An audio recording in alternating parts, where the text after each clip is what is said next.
હવે આવી જશે. કુલ કેટલી છે એની વિશે આપણે વાતચીત કરવાના છીએ. બરાબર. લાસ્ટ લેક્ચરમાં આપણે કઈ કલમ સુધી પહોંચેલા? મિત્રોને મારો વોઇસ ક્લિયર આવી રહ્યો છે અને ક્લિયર દેખાઈ રહ્યો છે વિડીયો? આપણે લાસ્ટ લેક્ચરમાં આરટી 2009 વિશેની બેઝિક વાતચીત કરેલી છે. તો થોડા ક્વેશ્ચન પૂછાઈ લઉં, તમને કેટલું યાદ છે? બરાબર. આરટી 2009 આપણી ભગવત ગીતા છે અને એના વિશે આપણને માહિતી હોવી જોઈએ. તો શરૂ કરી દઈએ. Right to education act 2009. કેટલા પ્રકરણ છે મિત્રો આની અંદર? આરટી 2009 માં પ્રકરણો કેટલા છે? તો કે ભાઈ સાહેબ પ્રકરણો આની અંદર 7 છે. કેટલા? 7. અને કલમો કેટલી છે? તો કલમો 38 છે. 7 પ્રકરણ અને 38 કલમો આરટી 2009 એની વિશે આપણે વાતચીત કરવાના છીએ. બરાબર. લાસ્ટ લેક્ચરમાં આપણે કઈ કલમ સુધી પહોંચેલા હતા? લાસ્ટ લેક્ચરમાં આપણે આઈ થિંક એસએમસી સુધી પહોંચેલા હતા, એટલે કે કલમ 21 સુધી પહોંચેલા હતા. ફટાફટ તમને રિવિઝન કરાવી દઉં અને પછી આપણે આગળ વધીએ. બરાબર. કલમ કુલ કેટલી છે? 38 છે. આપણે પહોંચ્યા હતા ક્યાં? તો કે ભાઈ 21 સુધી પહોંચ્યા હતા. એવું જ છે ને? કાંઈ વાંધો નહીં, આપણે શરૂ કરીએ આપણું સેશન. તો કુલ પ્રકરણ કેટલા છે આરટી 2009 માં? 7 પ્રકરણ છે. શેના પરથી આરટી બન્યો છે? બરાબર. તો આપણે આ જે 7 પ્રકરણ છે એની વાતો કરી હતી. 86મો બંધારણીય સુધારો 2002 પરથી આરટી 2009 બન્યો છે. પ્રકરણ 1 પ્રારંભિકની ચર્ચા આપણી થઈ ગઈ હતી 18 સુધી. યુનિટ 4. ઓકે, 18 સુધી પહોંચ્યા તો 19 થી શરૂ કરવાનું છે. 18 સુધીનું ફટાફટ રિવિઝન કરાવી દઉં, પછી 19મી થી શરૂ કરીએ. બરાબર. 1 થી 18 કલમનું ફટાફટ જોરદાર રિવિઝન આપણે કરી લઈએ. તો પ્રારંભિક જે પ્રકરણ 1 છે એમાં 2 કલમો છે. એમાં પહેલી કલમની અંદર ટૂંકી સંજ્ઞા, વ્યાપ્તિ અને આરંભ. ટૂંકી સંજ્ઞા, વ્યાપ્તિ એટલે કે કેટલા વિસ્તારમાં વ્યાપ્ત રહેશે અને આરંભ ક્યારે થયો. તો ટૂંકી સંજ્ઞા આરટીઈ નામ છે. વ્યાપ્તિ જમ્મુ કાશ્મીરને બાદ કરતા સમગ્ર ભારતમાં, અને આરંભ કઈ સાલમાં થયો? 1/4/2010. આટલું ક્લિયર ને? ઓકે. પછી 2 નંબરની કલમમાં તો કે ભાઈ કલમ 2 માં વ્યાખ્યાઓ છે. શું છે? 17 વ્યાખ્યાઓ છે અલગ અલગ. એટલે વ્યાખ્યાઓ યાદ રાખવાની છે. 2 નંબર. બરાબર. પ્રકરણ 2 કયું છે? તો કે ભાઈ નિઃશુલ્ક અને ફરજિયાત શિક્ષણનો અધિકાર. એમાં 3 થી 5 નંબરની કલમ છે. કલમ 3 શું કહે છે? તો કે ભાઈ કલમ 3 મફત અને ફરજિયાત શિક્ષણનો અધિકાર આપે છે. કલમ 4 છે એમાં પ્રવેશ ન અપાયેલ અથવા અધવચ્ચે અભ્યાસ છોડી દીધેલ બાળકોના પ્રવેશ અંગેની જોગવાઈ, એટલે કે એસટીપી વર્ગોની જોગવાઈ કલમ 4 માં છે. અને કલમ 5 માં વિદ્યાર્થીને શાળા બદલવાનો અધિકાર આપવામાં આવેલો છે. ક્લિયર? 3, 4, 5. 3, 4, 5 ક્લિયર ને? હા. તો કલમ 3 બરાબર છે, મફત અને ફરજિયાત શિક્ષણનો અધિકાર. કલમ 4 પ્રવેશ ન અપાયેલ અથવા અધવચ્ચે શાળા છોડેલ બાળકો ના પ્રવેશ અંગેની જોગવાઈ. બરાબર. વય કક્ષા અનુસાર પ્રવેશ, એસટીપી વર્ગો. અને 5 ની અંદર શાળા બદલવાનો વિદ્યાર્થીનો અધિકાર છે. શાળા બદલવાનો અધિકાર શેમાં છે? કલમ 5 માં છે. ક્લિયર? 3 નંબરનું પ્રકરણ સંબંધિત સરકાર અને સ્થાનિક સત્તામંડળ અને માતા પિતાની ફરજો છે. બરાબર. પ્રકરણ 3 નું નામ શું છે? સંબંધિત સરકાર, સ્થાનિક સત્તામંડળ અને માતા પિતાની ફરજો. અને એમાં કલમો કેટલી છે? 6 થી 11 છે. અને 6 નંબરમાં શું છે? તો કે ભાઈ 6 નંબરની અંદર સંબંધિત સરકાર, સ્થાનિક સત્તામંડળની મહત્વની ફરજોની વાત છે. 7 નંબરમાં એમની નાણાકીય જવાબદારી છે. 8 નંબરમાં સંબંધિત સરકારની ફરજો છે. 8 નંબરમાં 9 નંબરમાં સ્થાનિક સત્તામંડળની ફરજો છે. 10 નંબરમાં માતા પિતા અને વાલીની ફરજો છે. અને 11 નંબરની કલમ છે એમાં પૂર્વ શાળા શિક્ષણ સરકારે પૂરું પાડવું. એટલે કે પૂર્વ શાળા શિક્ષણ એટલે કે anganwadi, ECC, early childhood care and education શેમાં છે? કલમ 11 માં એની જોગવાઈ છે. બરાબર. તો પ્રકરણ 1 પ્રારંભિક, પહેલી ને બીજી કલમ. પ્રકરણ 2 નિઃશુલ્ક અને ફરજિયાત શિક્ષણનો અધિકાર, 3 થી 5 કલમ. પ્રકરણ 3 સંબંધિત સરકાર, સ્થાનિક સત્તામંડળ અને માતા પિતા અને વાલીની ફરજો, એ પ્રકરણ 3 માં 6 થી 11 કલમ. હા, પ્રકરણનું નામ પણ પૂછી શકે છે. બરાબર છે. કદાચ પેપરની અંદર એમને કલમ નથી પૂછ્યું, એવું પૂછે કે આરટી 2009 નું પ્રકરણ 3 કયું છે, તો પ્રકરણ 3 નું નામ છે સંબંધિત સરકાર, સ્થાનિક સત્તામંડળ અને માતા પિતાની ફરજો. સૌથી મહત્વનું મોસ્ટ ઇમ્પોર્ટન્ટ પ્રકરણ શાળા અને શિક્ષકોની જવાબદારીઓ. બરાબર, આપણે ચાલુ કરેલું હતું 17 કલમો છે. પ્રકરણ 4 મોસ્ટ ઇમ્પોર્ટન્ટ છે. બરાબર, એ આપણે શરૂ કરી દીધું હતું. એની અંદર કલમ 12 માં શું જોયું હતું?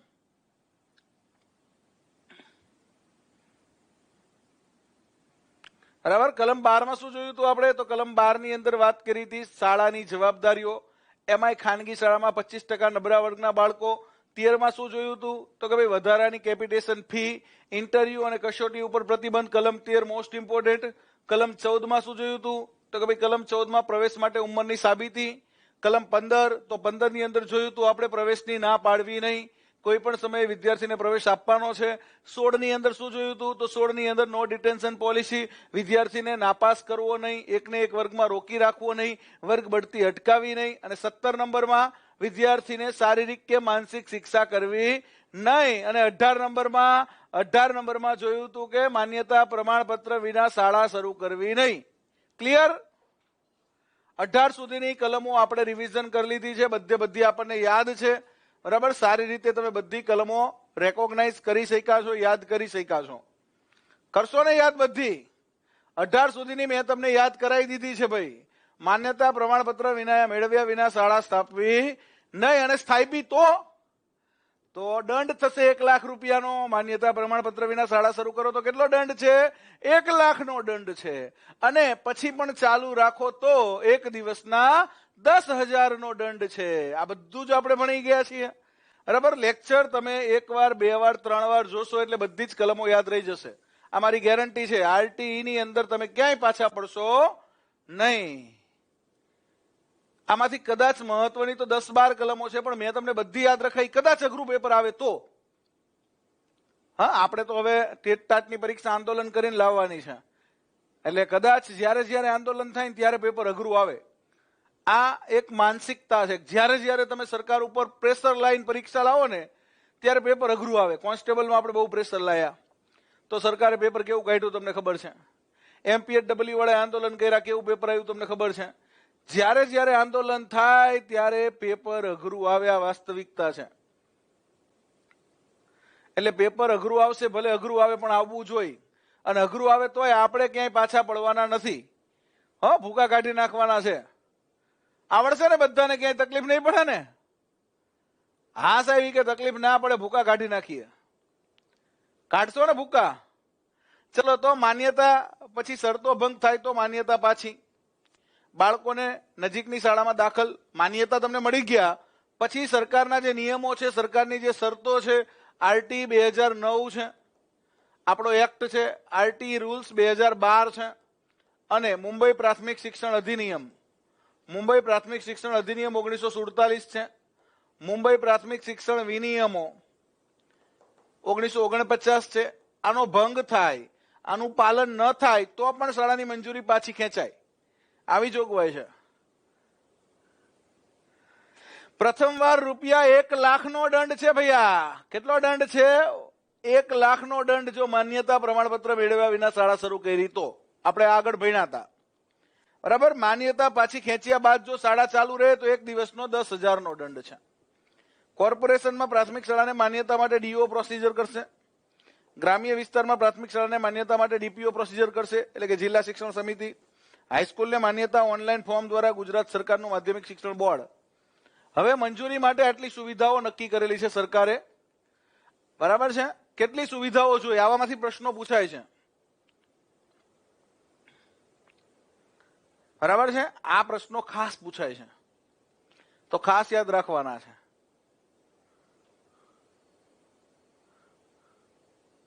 કોચિંગ ક્લાસ માટે હાલ સરકારે કોઈ નિયમો બનાવ્યા નથી.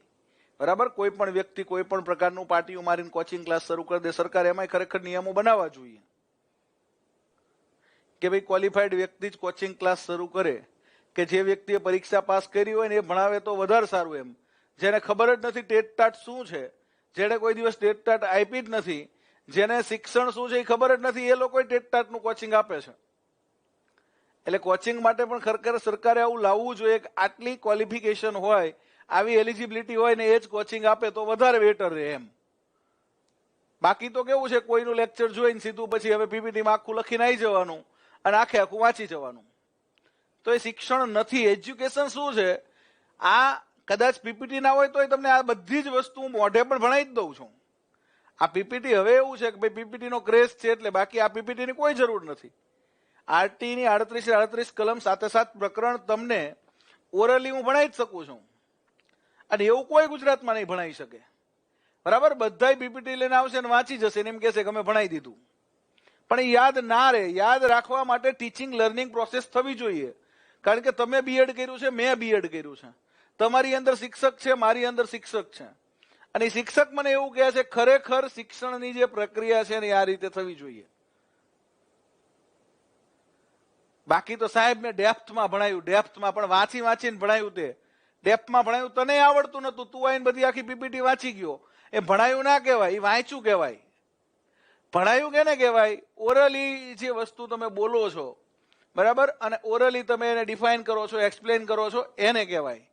બાકી તો બધાને વાંચતા તો આવડે જ ને. અહીં અંદર પીપીટી લઈને આવ્યા હોય અને પછી મંડે વાંચવા સડસડાટ. એ કે જો કેટલું ડેપ્થમાં મેં આરટી કરાયું. પણ ભાઈ તને આરટી ની 7 કલમે મોઢે નથી. ખરેખર ઓરિજિનલ ટીચિંગ શું છે? એ ઓરિજિનલ છે. ઓરિજિનાલિટી છે. અને તમને ખ્યાલ આવી જ જાય. જેને ખબર હોય ને કે ભાઈ આ ખરેખર આની અંદર ટીચિંગ સ્ટાઇલ છે, આની અંદર શિક્ષક જીવે છે.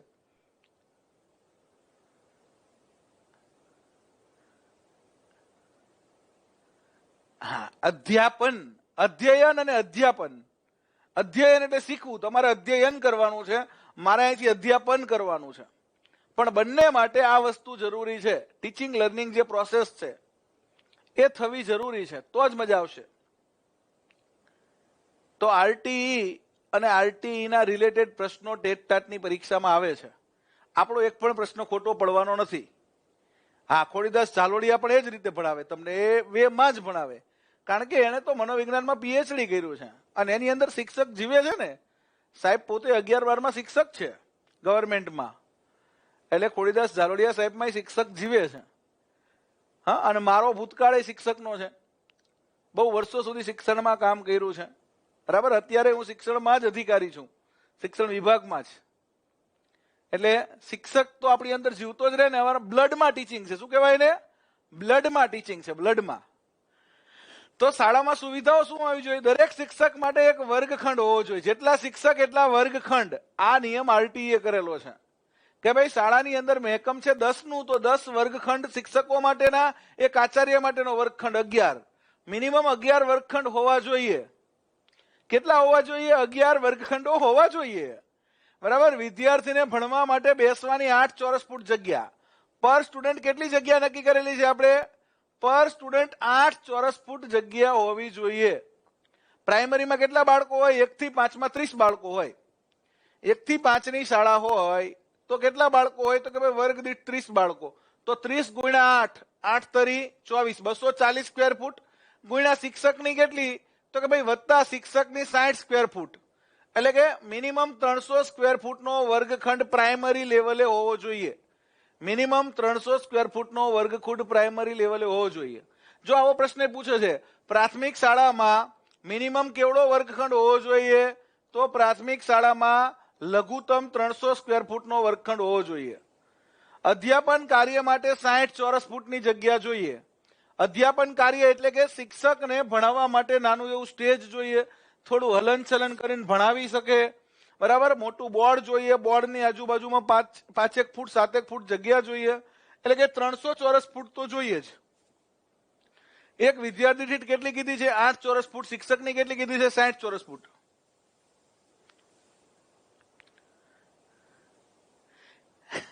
એવો નિયમ નથી, બરાબર, કે આંગણવાડીમાં જ બેસાડવા પડે, પ્લે હાઉસમાં નહીં. એવો નિયમ નથી. હિતેન, બરાબર છે.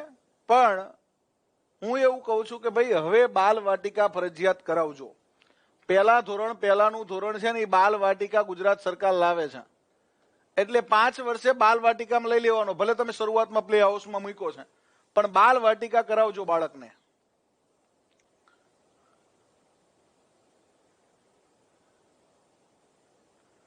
તો અહીંયા આચાર્ય ઓફિસ તથા કાર્યાલય પણ હોવું જોઈએ. બરાબર, શાળામાં આવી સુવિધાઓ હોવી જોઈએ. અવરોધ મુક્ત પ્રવેશ તથા રેમ્પ. અવરોધ મુક્ત પ્રવેશ એટલે કે તમારો જે પ્રવેશ દ્વાર છે તે આજુબાજુમાં દબાણ ના હોવું જોઈએ, ખુલ્લું હોવું જોઈએ. અને રેમ્પ એટલે કે જે વિકલાંગ છે, દિવ્યાંગ લોકો છે એ લોકોને આવવા જવા માટે રેમ્પ બનાવવો જોઈએ, ઢાળ બનાવવો જોઈએ કે જેના ઉપર એમની વ્હીલચેર હોય પણ આવી શકે. કન્યા કુમારની અલગ ટોયલેટ, જો આ પણ ખાસ જરૂરી છે. કુમાર અને કન્યા માટે દરેક શાળામાં અલગ ટોયલેટની વ્યવસ્થા હોવી જોઈએ. શાળાની મંજૂરી માટે આ બધી સુવિધા જોવાની છે. પીવાના પાણીની અલગ સુવિધા હોવી જોઈએ. ફાયર સેફટી, બરાબર, એલસીબી તથા લાઇબ્રેરી એટલે કે ઇલેક્ટ્રિકની અંદર એલસીબી લાઇટ કંટ્રોલ કરવા માટે, પછી લાઇબ્રેરી અને ફાયર સેફટી આટલું જોશે. ફાયર સેફટી હવે કમ્પલસરી થઈ ગઈ છે. બરાબર, ફાયર સેફટી કમ્પલસરી છે.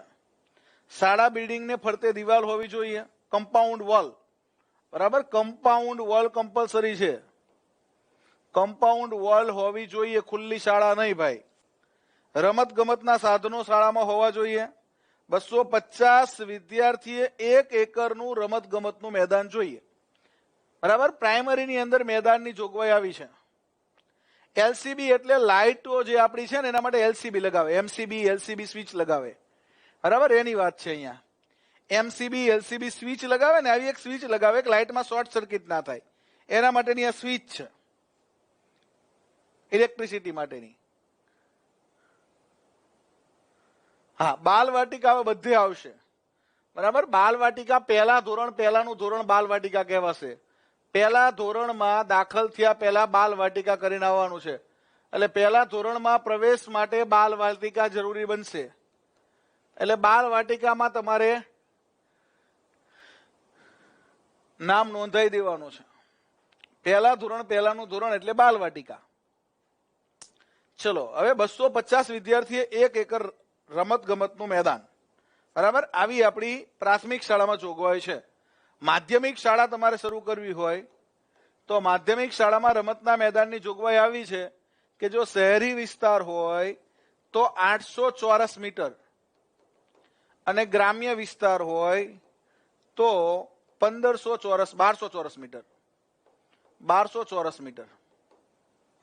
શહેરી વિસ્તાર હોય તો 800, ગ્રામ્ય વિસ્તાર હોય તો 1200. રમતનું મેદાન જોઈ.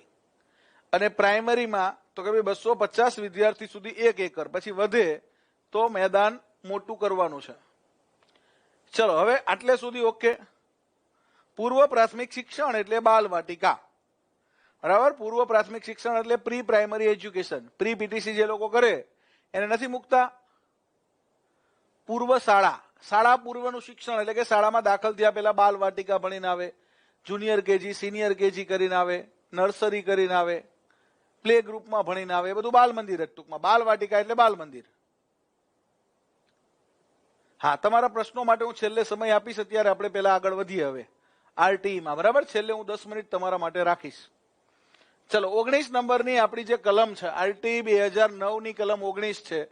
શાળા માટેના નિયમો અને ધોરણો.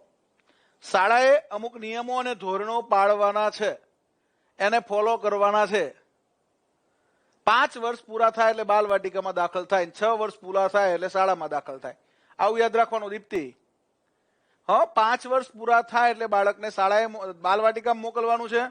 અને 2023 થી 6 વર્ષ, આવતા વર્ષથી હવે 6 વર્ષ પૂરા થાય પછી શાળાએ બાળક જશે. બાલ વાટિકા આ વર્ષથી અમલમાં આવી જશે. હવે તમારે બાલ વાટિકા મૂકી શકો 2023 થી. કલમ 18 અનુસાર અગાઉ સ્થાપેલી શાળાએ 3 વર્ષમાં. હવે તો કે ભાઈ આરટીઈ આયા પહેલા અમુક શાળાઓ શરૂ થઈ ગઈ છે. આરટીઈ એક્ટ 2009 છે, એનો અમલ ક્યારથી થયો? તો કે ભાઈ એનો અમલ થયો 1/4/2010 થી. તો 1/4/2010 પહેલા ઘણી બધી શાળાઓ શરૂ થઈ ગઈ હતી. 1/4/2010 પહેલા ઘણી બધી શાળાઓ શરૂ થઈ ગઈ હતી. તો આ શાળાઓએ શું કરવાનું છે? તો કે ભાઈ એ અગાઉ સ્થપાયેલી શાળાઓએ 3 વર્ષમાં પોતાના ખર્ચે નિયમો અને ધોરણો પૂર્ણ કરવા.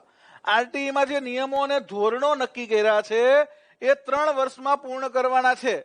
એટલે કે અગાઉ જે શાળાઓ ચાલુ હતી એ ચાલુ શાળાઓએ હવે આરટી એક્ટ 2009 પછી નવી મંજૂરી તો આ પ્રમાણે જ મળશે, પણ અમુક શાળાઓ એ અગાઉ ચાલુ હતી, પ્રવર્તમાન શાળાઓ હતી. તો પ્રવર્તમાન શાળાઓને શું કરવાનું છે? તો એને 3 વર્ષમાં પોતાના ખર્ચે. આની છે ને સરસ મજાની પીડીએફ તમને બનાવીને મોકલશું, અને મેં એવું કર્યું છે કે આની સરસ મજાની ડિઝાઇન આપણા વિદ્યાર્થીઓ માટે બનાવી છે. આ એક એક ટોપિકની સરસ મજાની એક મસ્ત પેમ્ફલેટ ફોર કલર તમારા માટે આરટી નું બનાવશું આપણે. છતાંય તમે નોટ બનાવજો, પણ તમારા માટે આપણે એવી ઈચ્છા છે મારી કે ભાઈ આપણા ટેટના જે વિદ્યાર્થીઓ છે એમના માટે અલગ અલગ ટોપિક કે ભાઈ આરટી 2009 કે શિક્ષણ પંચો કે શૈક્ષણિક મનોવિજ્ઞાનના અલગ અલગ ટોપિક, દરેક ટોપિકની પર્ટિક્યુલર સરસ મજાની ડિઝાઇન બનાવવાની. પ્રવર્તમાન એટલે કે જે તે વખતે ચાલુ હતી. આરટી આવ્યા પહેલા પણ પ્રવર્તમાન હતી, આરટી આવ્યા પહેલા પણ અમુક શાળાઓ ચાલુ હતી. તો એ જે ચાલુ શાળાઓ છે એને 3 વર્ષની અંદર આ ધારા ધોરણો પ્રમાણે શાળામાં ફેરફાર કરવાનો છે. મેદાન ના હોય, હજી ઘણી બધી શાળાઓ ગુજરાતમાં એવી છે કે કોમ્પ્લેક્સમાં ચાલે છે. અરે રેસિડેન્શિયલ મકાનમાં પણ શાળાઓને મંજૂરી જે તે વખતે મળી ગઈ છે. અધિકારીઓને એવું થતું હોય કે આપણને થોડા પૈસા મળતા હોય તો આપી દો મંજૂરી. કેટલા એવા અધિકારીઓએ બાંધછોડ કરીને મંજૂરી આપી છે. પેમ્ફલેટ તમને આપણે ઓનલાઈન મૂકશું, હા, તમારા રીડિંગ માટે. ઘરે નહીં આવે પણ તમે એની પ્રિન્ટ કાઢી શકો. વધારે તમારે પેપરે ના થાય ને 2 પેમ્ફલેટ 3 પેજની અંદર બધું કન્ટેન્ટ આવી જાય એક એક ટોપિકનું, અને તમારા માટે જ, બરાબર, જે લોકો ટેટ ટાટની તૈયારી કરે છે જ્ઞાન લાઈવ સાથે એમના માટે આવું બનાવવાની મારી ઈચ્છા છે કે ભાઈ તમારા માટે આવું બનાવીને તમને મોકલવું છે. હા, જેમ બનશે એમ અપલોડ આપણે કરતા જશું. ચલો, તો જે લોકો પ્રવર્તમાન હતા, મંજૂરી ઓલરેડી લીધેલી હતી, તો એ લોકોને 3 વર્ષમાં ધારા ધોરણો, હજી આ ઘણી બધી શાળા ગુજરાતમાં એવી છે કે જો આનો અમલ કરાવો તો એ શાળાની મંજૂરી રદ કરવી પડે. 20 નંબર છે અનુસૂચિ સુધારવાની સત્તા. તો કેન્દ્ર સરકાર જાહેરનામું બહાર પાડી અને આની પાછળ જે અનુસૂચિ છે, બરાબર, એક્ટની પાછળ અનુસૂચિ આપેલ છે, એમાં નમૂનો આપેલો છે કે ભાઈ નમૂનો 1 તો કે ભાઈ મંજૂરી માટેની અરજી. તમારે શાળાની મંજૂરી માટેની અરજી છે એ નમૂના 1માં કરવાની છે. આવું અનુસૂચિમાં અલગ અલગ વસ્તુ આપેલી છે કે ભાઈ નમૂનો 2 તો શાળાની મંજૂરીનું પ્રમાણપત્ર નમૂના 2માં આવશે. મંજૂરી પ્રમાણપત્ર, શાળાને મંજૂરી મળીનું પ્રમાણપત્ર, તો કે ભાઈ આરટીઈ ની અનુસૂચિની અંદર આપેલો નમૂનો 2 છે. ક્લિયર? પ્રશ્ન કેવા પૂછાશે હું તમને કહેતો જ જઉં છું જોડે જોડે, બરાબર, કે ભાઈ આરટી 2009 ના કયા નમૂનામાં શાળાની મંજૂરી માટેની અરજીની જોગવાઈ છે? તો નમૂના 1માં. શાળાની મંજૂરી આપવો કઈ નમૂનામાં આપવામાં આવશે? તો નમૂના 2માં.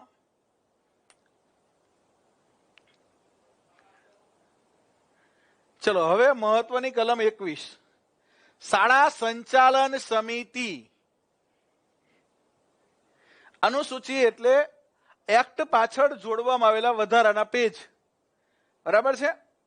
એટલે કે અનુસૂચિ એટલે પાછળ જે વધારાની માહિતી છે એ અનુસૂચિ સ્વરૂપે આપેલી હોય, એટલે એને અનુસૂચિ કહીને. સુધારવાની સત્તા કોની છે? તો કેન્દ્ર સરકારની છે. કેન્દ્ર સરકારે આ કાયદો બનાવ્યો છે આરટી 2009, તો સુધારવાની સત્તા કોની હોય? અનુસૂચિ સુધારવાની સત્તા કેન્દ્ર સરકારની હોય.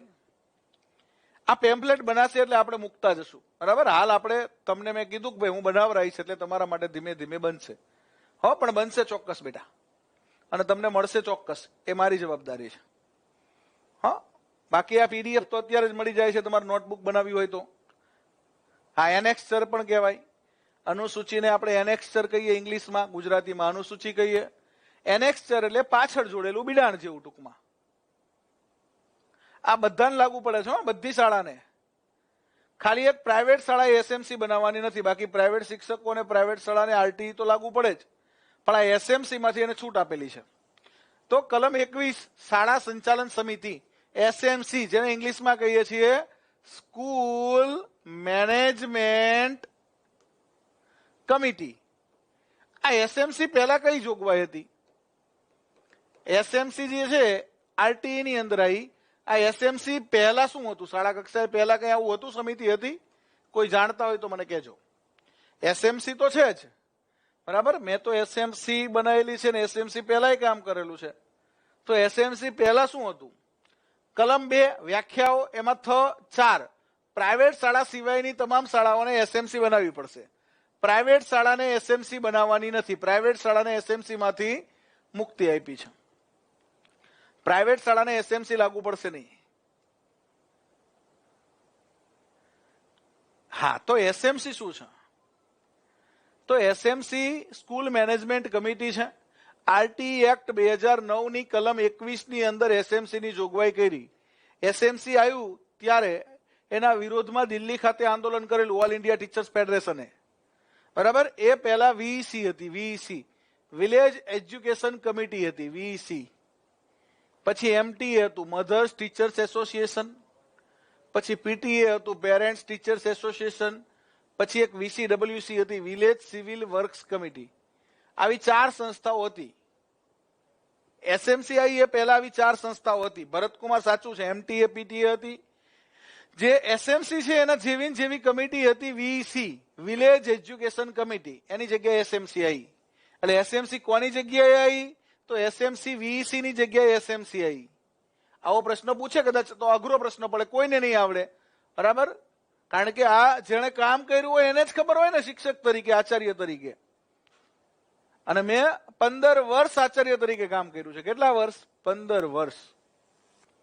એટલે બહુ મિટિંગો બોલાવી છે વીસી ની એસએમસી ની.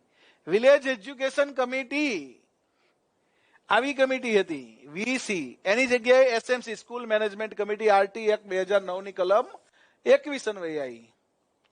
હવે આનો પ્રશ્ન વારંવાર પૂછાય છે. એસએમસી મોસ્ટ ઇમ્પોર્ટન્ટ છે. નોંધ કરજો, એસએમસી કેવી છે? મોસ્ટ ઇમ્પોર્ટન્ટ છે.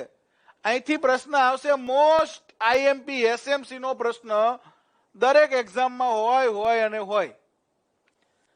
તો ખાસ સમજી લેજો એસએમસી શું છે.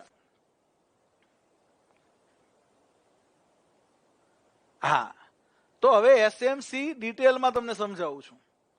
તો દરેક શાળાએ એસએમસી બનાવવાની છે. બરાબર. દરેક શાળાએ શું બનાવવાનું છે? એસએમસી. ટૂંકમાં એની ડિટેલ સમજાવું તો એસએમસી માં કુલ સભ્યો કેટલા હશે? તો કુલ સભ્યો 12 હશે, વત્તા એક મરજિયાત સભ્ય હશે. પણ 12 સભ્યો કહેવાના, આ મરજિયાત છે. મરજિયાત સભ્ય સ્થાનિક કડીઓ છે. 12 સભ્યમાંથી 75% સભ્યો કેવા હશે?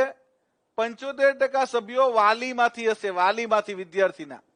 50% સભ્યો મહિલાઓ હશે, 50% સભ્યો મહિલાઓમાંથી હશે. મહિલાઓમાંથી 50%, વાલીઓમાંથી 75%, અને કુલ સભ્યોમાંથી એક સભ્ય પીઆરઆઈ નો સભ્ય હશે. આ પીઆરઆઈ એટલે શું? એક સભ્ય પીઆરઆઈ નો સભ્ય હશે, જેને આપણે સ્થાનિક સત્તા મંડળનો સભ્ય કહી છીએ. એક સભ્ય આ હશે. એક સભ્ય શિક્ષણવિદ હશે, શિક્ષણવિદ હશે. અને એક સભ્ય સચિવ તરીકે શાળાના કોણ હશે? સભ્ય સચિવ કોણ હશે? એસએમસી નું. એસએમસી ના સભ્ય સચિવ તરીકે કોણ રહેશે? તો કે ભાઈ શાળાના આચાર્ય હોદ્દાની રૂએ એસએમસી ના સભ્ય સચિવ રહેશે. આટલી યાદ રાખવાનું છે. કેટલા સભ્યો હોય? તો જવાબ 12 સભ્યો આપવાનો છે. બરાબર. એક મરજિયાત સભ્ય ગણીએ તો 13. શિક્ષણવિદની પસંદગી કોણ કરશે? એક શિક્ષણવિદ હશે. શિક્ષણવિદની પસંદગી કોણ કરશે? એસએમસી માં શિક્ષણવિદ તરીકે કોને રાખવા એની પસંદગી કોણ કરશે? શાળાના આચાર્ય હોદ્દાની રૂએ સભ્ય સચિવ હશે. જો આટલું મેં તમને ટૂંકમાં સમજાવ્યું, એ બધું અહીંયા લખેલું છે જ કે ભાઈ સમિતિમાં 3/4 સભ્યો શાળાના વિદ્યાર્થીઓના વાલીઓ રહેશે. 3/4 એટલે કે 75% સભ્યો વાલીઓમાંથી રહેશે, શાળાના વિદ્યાર્થીઓના વાલીઓ. એમાંય પ્રતિનિધિત્વ છે. વાલીઓમાં તે એસસી, એસટી, એસસીબીસી ના વાલીઓ આવી જાય, પહેલા બીજા ધોરણના વાલી આવી જાય, 3 થી 5 ના વાલીમાંથી આવી જાય, 6 થી 8 ના વિદ્યાર્થીના વાલીમાંથી પણ આવી જાય. સરપંચ છે એ સ્થાનિક સત્તામંડળના સભ્ય તરીકે રહી શકે, રહેવું હોય તો. પણ જરૂરી નથી કે સરપંચને રાખવો જ. આ પીઆરઆઈ એટલે પંચાયતી રાજ ઇન્સ્ટિટ્યુશન. આચાર્ય નક્કી નહીં કરે. શિક્ષણવિદ કોણ નક્કી કરશે? એસએમસી ની સમિતિના વાલીઓ. એસએમસી સમિતિને આ વાલીઓ છે એ નક્કી કરશે કોણ શિક્ષણવિદ. શિક્ષણવિદ એટલે શિક્ષણમાં જેને રસ હોય એવી વ્યક્તિ. બાકી આચાર્યને નક્કી કરવાનું કીધું હોય તો આચાર્ય એની ઘરવાળીને જ શિક્ષણવિદમાં રાખી દે કે મારી ઘરવાળી શિક્ષણવિદ. એસએમસી ના સભ્યો કેટલા? 12 જ લખવાના છે આપણે, 12. બરાબર, જવાબ 12 જ સાચો પડે. એસએમસી ના સભ્યો કેટલા? 12. બરાબર, 12 સભ્યો જ આપણે કહેવાના. એક મરજિયાત સભ્ય સ્થાનિક કડીઓ કંઈક બાંધકામ કરવું હોય તો જરૂર પડે એટલે મરજિયાત રાખ્યો છે, જરૂર પડે તો લેવાનું. સમિતિમાં 1/3 સભ્યો મહિલાઓ રહેશે. બરાબર, 75% વાલીઓ એટલે 9 સભ્યો વાલીમાંથી આવશે. 9 સભ્યો, 9 સભ્યો વાલીમાંથી. 1/3 સભ્યો મહિલાઓ એટલે 6 સભ્યો મહિલાઓમાંથી હશે. કુલ સભ્યોમાંથી 50% મહિલાઓ છે. સમિતિમાં વંચિત જૂથના વાલીઓને પ્રમાણસરનું પ્રતિનિધિત્વ મળશે, એટલે કે એસટી, એસસી, એસસી, બીસી. હા, વર્ષમાં 4 વાર બોલાવવાની, દર 3 મહિને 1 વાર બોલાવવાની. એસએમસી ની મીટિંગ દર 3 મહિને, દર 3 મહિને 1 વાર બેઠક બોલાવવાની છે. બરાબર, એની પહેલા એજન્ડો બોલાવવાનો, એજન્ડો લખી અને તારીખ અને સમય આપવાનો. આ તારીખે આ સમયે એસએમસી ની બેઠક બોલાવી છે, એજન્ડા બુક ફરતી કરવાની અને એમાં લખવાનું કે આ બેઠકમાં શેની ચર્ચા કરશું, અને પછી બેઠક બોલે એટલે એજન્ડા પ્રમાણે ઠરાવ કરવાના. હું તમને સમજાવું બધું. સમિતિમાં એક શિક્ષણવિદ રહેશે, જેની પસંદગી એસએમસી ના વાલીઓ કરશે. જો અહીં લખ્યું છે મેં, જેની પસંદગી એસએમસી ના વાલીઓ કરશે. આ પ્રશ્ન જીપીએસસી પૂછ્યો છે એકવાર, શિક્ષણ સેવા વર્ગ 2 માં. બરાબર, આ જીપીએસસી પૂછ્યો છે પ્રશ્ન કે એસએમસી ના શિક્ષણવિદની પસંદગી કોણ કરશે?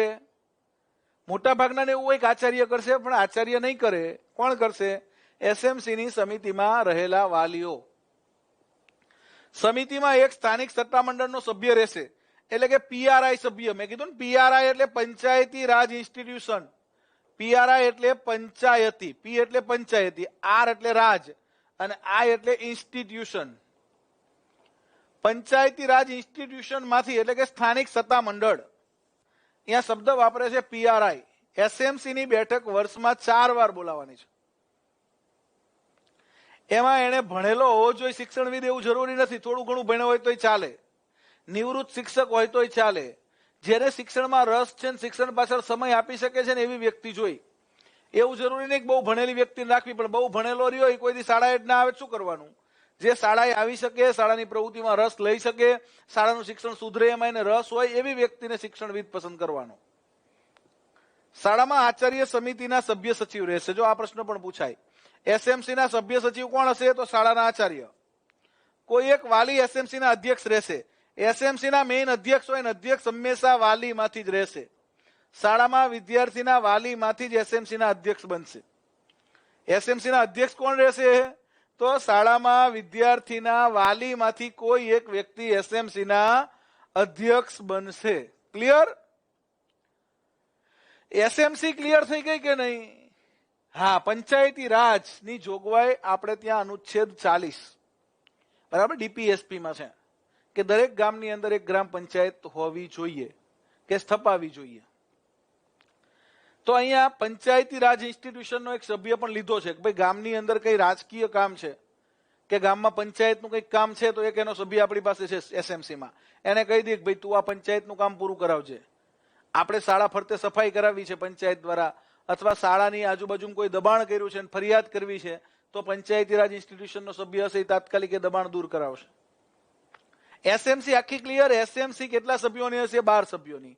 12 માંથી કેટલા સભ્યો વાલીઓમાંથી હશે? તો 9 સભ્યો, એટલે કે 75% સભ્યો વાલીમાંથી હશે. 50% સભ્યો શિક્ષણવિદ તરીકે તમે લો, અને વાલી હોય એવું જરૂરી નથી. શિક્ષણવિદ કોઈ પણ ચાલશે, વાલીમાંથી જ લેવો એવું નહીં. કોઈ નિવૃત્ત શિક્ષક છે, એના છોકરા ભલે શાળામાં નથી ભણતા, પણ એને રસ છે શાળામાં, તો એ નિવૃત્ત શિક્ષકને શિક્ષણવિદ બનાવી શકાય. એસએમસી નું ફૂલ ફોર્મ બેટા school management committee. Arvind Dave, school management committee બેટા.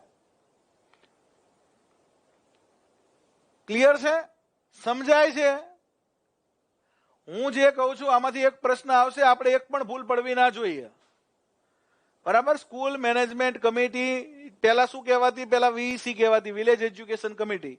એમાંથી તો કે એસએમસી થઈ. બરાબર, એસએમસી છે એ પ્રાઇવેટ શાળાને લાગુ પડશે નહીં. બરાબર, ગવર્મેન્ટ સ્કૂલને લાગુ પડશે, ગ્રાન્ટેડ સ્કૂલને લાગુ પડશે, પણ ખાનગી શાળાને લાગુ પડશે નહીં. કુલ સભ્યો કેટલા હશે? 12. 12 માંથી 9 સભ્યો વાલીમાંથી, અને 50% સભ્યો મહિલા સભ્યો હશે, એટલે કે 6 સભ્ય મહિલા સભ્યો હશે. એસએમસી ની અંદર એસએમસી ના અધ્યક્ષ કોણ હશે? વાલીમાંથી હશે. સભ્ય સચિવ કોણ હશે? આચાર્ય હશે. શિક્ષણવિદ કોણ હશે? તો કે શાળાના વાલીઓ પસંદ કરે શિક્ષણવિદ હશે. અને મોસ્ટલી નિવૃત્ત શિક્ષક હોય છે એને આપણે શિક્ષણવિદ બનાવતા હોઈએ છીએ. ક્લિયર આટલું? અને દર કેટલા મહિને? તો કે ભાઈ દર 3 મહિને એકવાર બેઠક. બરાબર, દર 3 મહિને એકવાર બેઠક કરવાની હોય છે. ગામમાં પંચાયત જ ના હોય તો જૂથ પંચાયત હોય, બાજુના ગામની પંચાયત લાગુ પડતી હોય તમને. બરાબર, જો અહીંયા વળી પાછું એસએમસી એટલે school management committee, full form આવી ગયું. એસએમસી નું ગુજરાતી નામ શાળા કક્ષાએ વ્યવસ્થાપન સમિતિ. શાળા વ્યવસ્થાપન સમિતિ એવું જ રાખો ને આપણે, શાળા વ્યવસ્થાપન સમિતિ. બરાબર, ગુજરાતી નામ છે શાળા વ્યવસ્થાપન સમિતિ. પહેલા વીઈસી ના નામે શરૂ થઈ હતી. પહેલા હતું વીઈસી, બરાબર, ત્યારબાદ એસએમસી. આરટી 2009 ની કલમ 21 અનુસાર એસએમસી નામ પડ્યું. પહેલા હતું વીઈસી. વીઈસી નું પૂરું નામ છે વિલેજ એજ્યુકેશન કમિટી. બરાબર, વિલેજ એજ્યુકેશન કમિટી. દર 2 વર્ષે પુનઃરચના. આ પ્રશ્ન પણ પૂછાઈ શકે. એસએમસી ની પુનઃરચના દર 2 વર્ષે. એસએમસી દર 2 વર્ષે નવી બનાવવાની છે. દર 2 વર્ષે બીજા વાલીઓને લેવાના છે, જેને આવવું હોય એને. એસએમસી માં કુલ 12 સભ્યો, 75% 9 વાલીઓ. જો 9 વાલીઓનું બ્રેકઅપ આ રીતે છે કે ભાઈ 1 થી 4 માંથી 2 વાલી લેવાના, 5, 6 માંથી 4 વાલી લેવાના, 5મા અને 6ઠ્ઠા માંથી. બરાબર, અને 25%, બરાબર, વત્તા 25% 3 વાલીઓ છે એ 6 થી 8 ના લેવાના છે. આ 3 વાલીઓ છે એ 6 થી 8 ના લેવાના છે, એટલે 7, 8 ના. 7 અને 8 માંથી 3 વાલીઓ, એટલે કુલ કેટલા? તો કે ભાઈ 9 વાલીઓ થયા. બરાબર, એક સભ્ય સ્થાનિક, એક શિક્ષક, આચાર્ય સભ્ય સચિવ તરીકે. બરાબર, આચાર્ય શાળામાં હોય તો આચાર્ય, નહીતર શિક્ષકને સભ્ય સચિવ બનાવવાનો છે, સિનિયર શિક્ષકને. સ્થાનિક શિક્ષણવિદ અથવા વિદ્યાર્થી વત્તા કડીઓ. કડીઓ છે એ મરજિયાત સભ્ય છે, એટલે કડીઓ તમે ના લો તો પણ ચાલે. 12 ફરજિયાત લેવાના છે. બરાબર, 12 સભ્યોની ગણતરી ફરીથી એકવાર કરાવું તો 12 સભ્યોમાં કોણ આવશે? તો 12 સભ્યની અંદર 9 સભ્યો વાલીઓમાંથી, વિદ્યાર્થીના વાલીઓ ધોરણ વાઇઝ. બરાબર, 1 થી 4 ના 2, 5, 6 ના 4 અને 7, 8 ના 3. 9 વાલીઓ. પછી એક સભ્ય, તો કે ભાઈ સ્થાનિક સત્તા મંડળનો સભ્ય. સ્થાનિક સત્તા મંડળનો સભ્ય એક, એટલે કે પંચાયતી રાજ ઇન્સ્ટિટ્યુશનમાંથી વોર્ડનો પ્રતિનિધિ, ચૂંટાયેલો સભ્ય ટૂંકમાં. પછી એક સભ્ય આપણે લેવાનો છે, તો કે ભાઈ એક લેવાનો છે શિક્ષણવિદ, જેને વાલીઓ પસંદ કરશે કે આ વ્યક્તિ શિક્ષણવિદ છે અને શિક્ષણમાં રસ છે. વત્તા એક વ્યક્તિ આપણે લેવાનો છે આચાર્ય અથવા સિનિયર શિક્ષક. બરાબર, કુલ 12 સભ્યો થયા. આની એસએમસી માંથી તો કે 9 સભ્યો છે, 75% એ વાલીઓ છે. 6 સભ્યો છે, 50% એ મહિલાઓ છે. મહિલાઓ 50% સભ્યો હશે, એટલે કે 6 સભ્યો મહિલાઓમાંથી લેવાની છે. 50% સભ્યો મહિલાઓ હશે. દર 3 મહિને બેઠક બોલાવી. એસએમસી ની બેઠક દર 3 મહિને બોલાવવાની છે. દર 3 મહિને એસએમસી ની બેઠક. રજીસ્ટર એક એજન્ડા બુક. 6 દિવસ અગાઉ તમારે એજન્ડો ફરતો કરવાનો છે કે ભાઈ આવતા આ તારીખના રોજ આપણે બેઠક બોલાવી છે. હવે આ તારીખ થઈ 13, તો 20 તારીખે બેઠક બોલાવી હોય તો અત્યારથી એજન્ડો ફરતો કરવો પડે. 2 મિનિટ્સ બુક, બરાબર, જે તમે નોંધ થાય છે. 3 ઠરાવ બુક અને 4 અમલીકરણ બુક. ખાસ એજન્ડા બુક અને ઠરાવ બુક મહત્વની છે. બરાબર, એજન્ડો અને ઠરાવ. ઠરાવ કરવાનો કે આજ રોજ એસએમસી ની બેઠક મળી, એમાં અગાઉ આ તારીખના એજન્ડા પ્રમાણે નક્કી કરેલું હતું કે શાળામાં આવેલી ગ્રાન્ટ છે એ ગ્રાન્ટ ક્યાં વાપરવી. એસએમસી ના તમામ સભ્યોએ, બરાબર, બહુમતીથી એવું નક્કી કર્યું કે ભાઈ શાળામાં આવેલી ગ્રાન્ટ છે એમાંથી શાળાની અંદર આપણે એક સરસ મજાની માઇક સિસ્ટમ લાવવી, કે શાળાની અંદર આપણી પાસે જે ગ્રાન્ટ આવી છે એમાંથી વોટર કુલર વસાવવું, કે શાળામાં જે ગ્રાન્ટ આવી છે એમાંથી આપણે આરઓ સિસ્ટમ વસાવવી, કે શાળામાં જે ગ્રાન્ટ આવી છે એમાંથી આપણે સારા સ્પીકર લાવવા. જે તમારે યુઝ કરવો એ પ્રમાણેનો ઠરાવ કરવાનો. હા, એ કેળવણીકાર, શિક્ષણવિદ એ જ કેળવણીકાર. ચલો હવે 22 નંબર શું કહે છે? શાળા વિકાસ યોજના SDP. 21 SMC, 22 શાળા વિકાસ યોજના. શાળાની અંદર શાળાના વિકાસ માટેનું તમામ કામ, બરાબર, શાળાની તમામ નિરીક્ષણ જવાબદારી SMC નિભાવે છે. એજન્ડો એટલે આપણે અગાઉ જાણ કરી અને એજન્ડો કહેવાય. એજન્ડા બુક અને ઠરાવ બુક, બે બુક તમે આચાર્ય શાળામાં થશો તમારે નિભાવવાનું થશે. એજન્ડો એટલે અગાઉથી જાણ કરવાની કે ભાઈ આટલા આટલા મુદ્દાઓ પર આપણે ચર્ચા કરવાની છે, કે ભાઈ આવતી 15મી ઓગસ્ટ છે, આઝાદી કા અમૃત મહોત્સવની ઉજવણી કરવાની છે, તો એ અંગે કેવા કાર્યક્રમો કરવા. પછી શાળા વિકાસ યોજના બનાવવાની છે, શાળામાં આવેલી ગ્રાન્ટ વપરાશ અંગેની ચર્ચા કરવાની છે. શાળામાં તો કે ભાઈ એક સરસ મજાનો કાર્યક્રમ નવો શરૂ થયો છે, મીનાની દુનિયા, તો એ મીનાની દુનિયા કાર્યક્રમ છે એ અંતર્ગત તમને માહિતગાર કરવાના છે. આવો એજન્ડો બોલાયો. એજન્ડા અન્વયે વાલીઓ આવ્યા, પછી ઠરાવ કરવાનો કે ભાઈ એજન્ડા પ્રમાણે વાલીઓ હાજર રહ્યા છે અને બહુમતીથી નીચેના ઠરાવ કરવામાં આવે છે, તમામ સભ્યોની સહી લેવાની, આવું હોય છે. ચલો હવે શાળા વિકાસ યોજના, school development plan. School development plan કોણ બનાવશે? આ શાળા વિકાસ યોજના કોને બનાવવાની? આચાર્યએ બનાવવાની હોય, શિક્ષકોએ બનાવવાની હોય, કોણે બનાવવાની હોય? કોઈ કહેશે મને?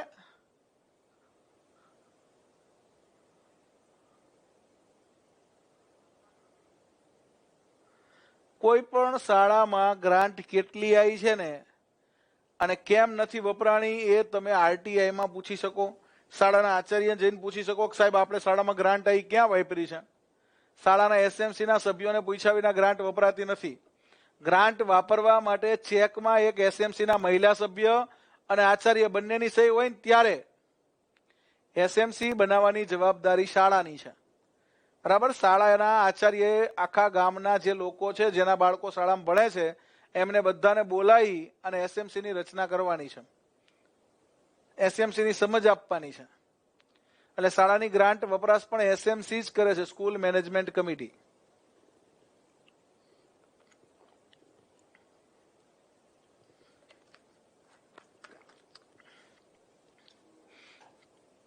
તો કોણે બનાવવાની હોય? SMC એ બનાવવાની હોય. કોણે બનાવવાનો છે? સ્કૂલ ડેવલપમેન્ટ પ્રોગ્રામ કોણે બનાવવાનો છે? શાળા વિકાસ યોજના SMC એ બનાવવાની છે. શાળા વિકાસ યોજના 3 વર્ષની અગાઉથી બનાવી નાખવાની છે. 3 વર્ષની યોજના બનાવવાની છે. 3 વર્ષની યોજના બનાવવાની, દર વર્ષે એને અપડેટ કરવાની. દર વર્ષે અપડેટ કરવાની કે આપણે આગલા 3 વર્ષમાં શું શું કરવાના હતા, કઈ કઈ કામગીરી આપણે કરવાના હતા, એમાં કેટલી કરી શક્યા છીએ. SMC 3 વર્ષનો શાળા વિકાસ યોજના બનાવશે, 3 વર્ષની બનાવશે, દર વર્ષે એને અપડેટ કરશે કે ભાઈ આટલા આટલા આપણે 3 વર્ષના લક્ષ્ય રાખ્યા હતા. કેમ આપણે નીતિ આયોગ છે એ 3 વર્ષનું એક સરસ મજાનો એક્શન પ્લાન બનાવે. આપણે પેલા પંચવર્ષીય યોજના આવતી છે, આયોજન પંચ બનાવતું, પછી આયોજન પંચની જગ્યાએ મોદી સાહેબ નીતિ આયોગ લઈ આવ્યા. NITI Aayog, national institution for transforming India, એ 3 વર્ષનો એક્શન પ્લાન બનાવે છે. 3 વર્ષનો એક્શન પ્લાન. એમ આપણે અહીંયા 3 વર્ષની SDP બનાવવાની અને એને દર વર્ષે અપડેટ કરવાની કે એમાંથી કેટલું કામ થયું. હા, SMC ની મુદત 2 વર્ષની, પણ SMC ના સભ્યો બદલાય, બરાબર. SMC ની મુદત 2 વર્ષની છે, પણ SMC માં શું થવાનું છે? SMC માં 2 વર્ષે પુનઃરચના, એટલે કે આમાંથી અમુક સભ્યને નીકળવું હોય, નવા સભ્યને આવવું હોય. આ પુનઃરચના શા માટે કરવી પડે ખબર છે? એનું એક કારણ છે કે આમાં 7-8મા ધોરણમાં જે વિદ્યાર્થી ભણે છે એના 3 વાલીઓ છે. હવે આમના બાળકો છે એ તો ભણીને આગળ વહી ગયા હશે. આ 3 વાલીઓ 7મા-8મા ધોરણના બાળકોના છે. હવે 2 વર્ષ પછી આ 7મા વાળો 8મામાં આવી જશે, 8મા વાળો 9માં વયો જશે. આમના જે વાલીઓ છે એને બદલવા પડે. 2 વર્ષ પછી આ બાળકો માધ્યમિકમાં વયા જશે, તો એમના વાલીઓને SMCમાં રખાય નહીં. એટલે આ જે 3 વાલીઓ છે એની જગ્યાએ નવા વાલીઓ લાવવાના છે, એટલા માટે પુનઃરચના છે. SMCની દર 2 વર્ષે પુનઃરચના શા માટે કીધી છે? તો દર 2 વર્ષે પુનઃરચના એટલા માટે કીધી છે. સમજાઈ ગયું? દર 2 વર્ષે પુનઃરચના SMCની શા માટે કીધી છે એનું રીઝન?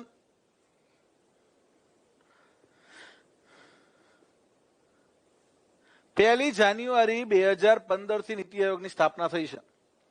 1/1/2015 થી નીતિ આયોગ આવ્યું છે. બરાબર. આની પહેલા પ્લાનિંગ કમિશન હતું, એટલે કે આયોજન પંચ હતું.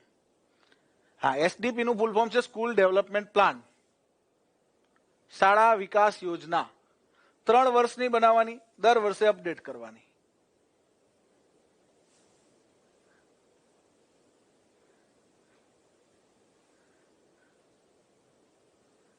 દરેક શાળાની એસએમસી અલગ હોય. બરાબર. એક ગામમાં 3 શાળા હોય તો 3 શાળાની એસએમસી અલગ અલગ હોય. કારણ કે તમારી શાળામાં જે બાળકો ભણે છે ને વાલીઓમાંથી 9 સભ્યો લેવાના છે. એટલે એક ગામમાં 3 શાળા હોય તો 3 શાળાની એસએમસી અલગ હોય. એક ગામમાં 3 શાળા છે. બરાબર. કન્યા શાળા છે, કુમાર શાળા છે, સીમ શાળા છે. ઘણા ગામમાં આવી 3 શાળાઓ છે, એક કન્યા શાળા, એક કુમાર શાળા અને એક સીમ શાળા. તો 3 શાળાની એસએમસી અલગ હોય. 3ની એસએમસી અલગ અલગ હોય. શા માટે? કારણ કે એસએમસી માં વાલીઓમાંથી સભ્યો લેવાના છે. National institution for transforming India, આવું નામ છે બેટા ભાવેશ. આ નીતિ આયોગનું પૂરું નામ યાદ રાખજો, national institution for transforming India. હું એકવાર લખી દઉં, તમને ફૂલ ફોર્મ નીતિ આયોગનું આવડવું જ જોઈએ. નેશનલ ઇન્સ્ટિટ્યુશન, નેશનલ ઇન્સ્ટિટ્યૂટ નહીં હો, ઇન્સ્ટિટ્યુશન ફોર લખવાનું અહીંયા, ટ્રાન્સફોર્મિંગ ઇન્ડિયા. ભારતને બદલવા માટેનું આ રાષ્ટ્રીય ઇન્સ્ટિટ્યુશન છે, national institution for transforming India. આયોજન પંચની જગ્યાએ નીતિ આયોગ નરેન્દ્રભાઈ મોદી લઈ આવ્યા. બરાબર. હમણાં જ નીતિ આયોગની અંદર સુમન બેરી આયા. કોણ આયા? નીતિ આયોગના અધ્યક્ષ હોદ્દાની રૂએ વડાપ્રધાન હોય ને કોણ છે? નરેન્દ્રભાઈ મોદી. અને એના ઉપાધ્યક્ષ સુમન બેરી નવા આવ્યા છે. ચલો 23 નંબર, પ્રકરણ 4 ની અંદર કલમ 23, શિક્ષકોની નિમણૂક અને માટેની લાયકાત અને નોકરીની શરતો. શિક્ષકોની નિમણૂક માટેની લાયકાત અહીંયા નક્કી કરી છે અને નોકરીની શરતો. તો કે ભાઈ શિક્ષકોની નિમણૂક માટેની ચોક્કસ લાયકાતો નક્કી કરી છે આરટી 2009 ની કલમ 23 માં.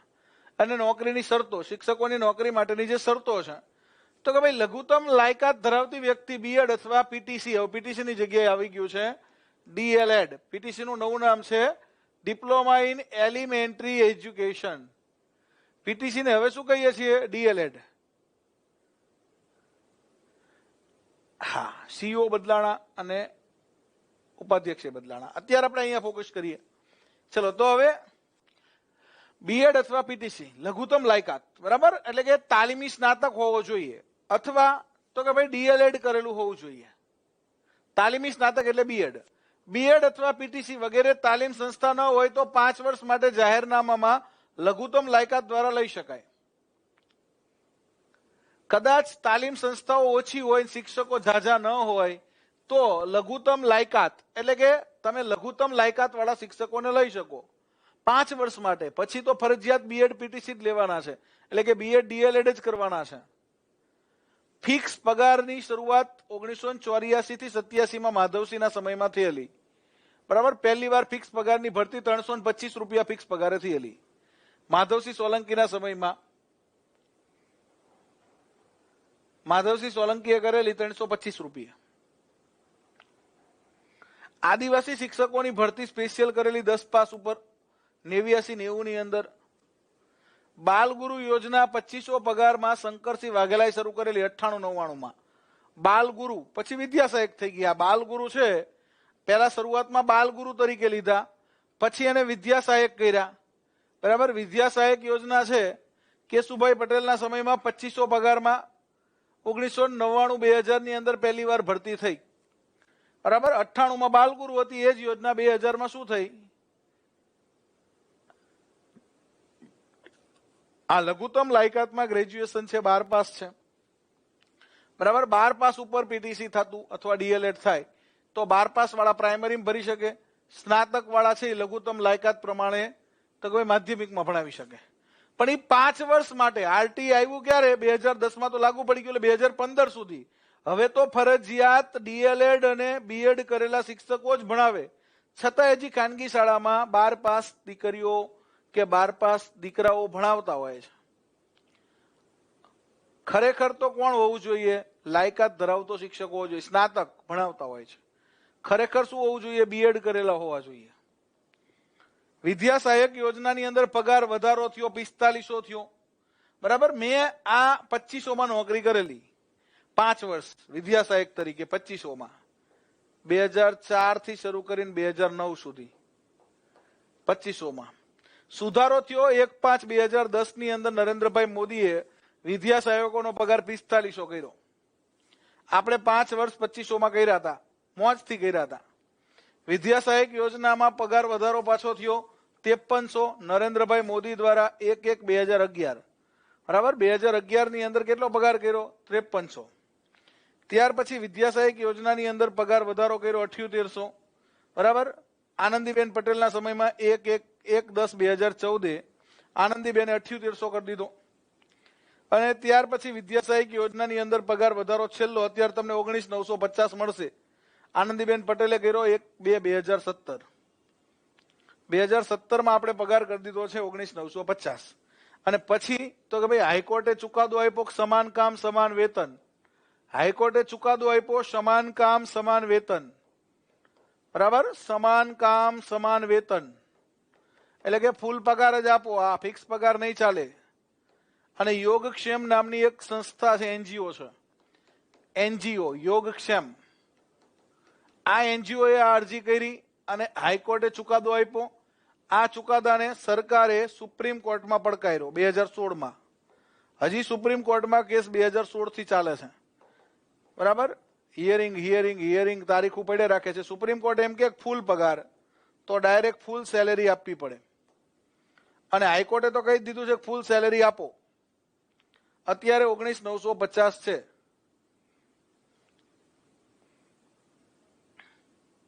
જો રિંકલબેનના પપ્પાએ 325 નોકરી કરી છે. તમે પૂછજો તમારા મમ્મી પપ્પા કોઈ જોબ કરતું હોય તો આ મેં જે કીધા એ પગાર ફિક્સ પગાર બરાબર છે ને બધા?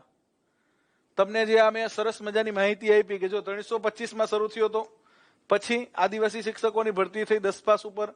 બાલગુરુ યોજના શંકરસિંહ લાયા 2500. વિદ્યા સહાયક યોજના કેશુભાઈ પટેલ 2500, બરાબર. નરેન્દ્રભાઈ મોદીએ 4500 કર્યા. વળી પાછા વધારીને 2011 5300 કર્યા. આનંદીબેન પટેલે 7800 કર્યા 2014. અને 2017 થી આપણે 19,950 ફિક્સ આપીએ છીએ.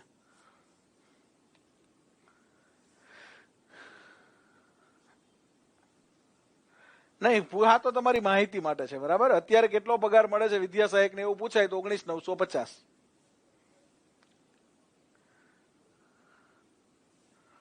ફૂલ પગાર થાય તો તમને 32-33 હજાર પગાર મળે, 33,000 આસપાસ મળે.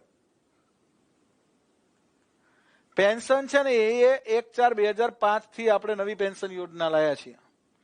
નવી પેન્શન યોજના છે ને, નવી પેન્શન યોજનાને કહેવાય ન્યૂ પેન્શન સ્કીમ, બરાબર. નેશનલ પેન્શન સ્કીમ અંતર્ગત ન્યૂ પેન્શન સ્કીમ 1/4/2005 પછી લાગેલા કર્મચારીઓને નવી પેન્શન યોજના લાગુ પડશે. એટલે કે જૂની પેન્શન યોજના મળશે નહીં. ચલો, ત્યાર પછી 24 નંબર છે શિક્ષકોની ફરજો અને ફરિયાદોનું નિવારણ. 23 નંબરમાં તો કે ભાઈ શિક્ષકોની લાયકાત અને નોકરીની શરતો હતી. હવે તો કે ભાઈ જો 23 નંબરમાં શિક્ષકોની નિમણૂક માટેની લાયકાત અને નોકરીની શરતો, તો લાયકાત કેવી હોવી જોઈએ? તો કે ભાઈ બીએડ અથવા ડીએલએડ હોવા જોઈએ. 5 વર્ષ માટે લઘુત્તમ લાયકાત આપેલી. હવે શિક્ષકોની ફરજો અને ફરિયાદોનું નિવારણ. હા, પેન્શન છે ને અત્યારે ન્યૂ પેન્શન સ્કીમ, જૂનું ઓપીએસ હતું. અત્યારે આપણે ત્યાં ગુજરાતમાં આંદોલન ચાલે છે. રાજસ્થાન સરકારે હમણાં જ ઓલ્ડ પેન્શન સ્કીમ લાગુ પાડી કે ભાઈ બધા કર્મચારીને જૂની પેન્શન યોજના મળશે. જૂની પેન્શનની અંદર શું છે કે તમને દર મહિને તમારો જે પગાર હોય, હું રિટાયર્ડ થઉં ત્યારે મારો પગાર 2.5 લાખ છે તો મને 1.25 લાખ રૂપિયા દર મહિને પેન્શન મળે. એટલે કે 50% પગાર જેટલું પેન્શન બંધાતું. એટલે બહુ સારી હતી જૂની પેન્શન યોજના. નવી પેન્શન યોજનામાં તમે રિટાયર્ડ થાવ એટલે બધું તમને એક ભેગું આપી દે. પણ એ અત્યારે સમજાવવા જઈશ તો આખો લેક્ચર ન્યૂ પેન્શન ને ઓલ્ડ પેન્શનમાં પૂરો થઈ જશે બેટા. હા, એટલે એ અત્યારે તમારે જરૂરી નથી. અત્યારે તમે નોકરીએ લાગી જાઓ પછી પેન્શન નું સમજાવીશ તમને સરસ. હો, આપણે જીએસ ક્લાસ 2 ની બેચમાં આખો લેક્ચર લીધેલો છે એનપીએસ નો. ચલો, હવે અહીંયા શિક્ષકોની ફરજો અને ફરિયાદોનું નિવારણ. તો આરટી 2009 ની કઈ કલમમાં શિક્ષકોની ફરજો આપવામાં આવી છે આવો પ્રશ્ન પૂછાય તો આરટી 2009 ની કલમ 24 માં શિક્ષકોની ફરજોની જોગવાઈ છે. કઈ કલમ? 24. અને એની ફરિયાદોનું નિવારણ, શિક્ષકોની જે ફરિયાદો છે એના નિવારણ માટે તો કે ભાઈ શિક્ષકોની ફરિયાદો છે એને કોઈ પ્રશ્ન છે તો ટ્રિબ્યુનલ છે, બરાબર. ટ્રિબ્યુનલની જોગવાઈ છે. અમદાવાદમાં આપણું ટ્રિબ્યુનલ છે રાયખડ ખાતે. રાયખડ ખાતે સરકારી જે શિક્ષકોને અન્યાય થાય તો ટ્રિબ્યુનલમાં જઈ શકે.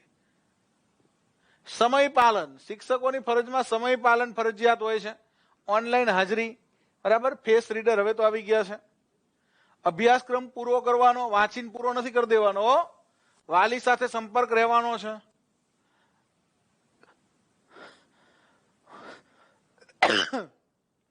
તો શિક્ષકોની ફરજો અને ફરિયાદોનું નિવારણ શેમાં છે તો કલમ 24 માં છે. કલમ 25 કે છે શિક્ષક વિદ્યાર્થીનો રેશિયો, વિદ્યાર્થી શિક્ષક ગુણોત્તર, એટલે કે શિક્ષક વિદ્યાર્થીનો રેશિયો કેટલો છે.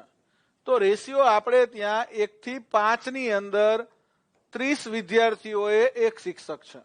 6 થી 8 ની અંદર 35 વિદ્યાર્થીઓએ એક શિક્ષકનો રેશિયો છે.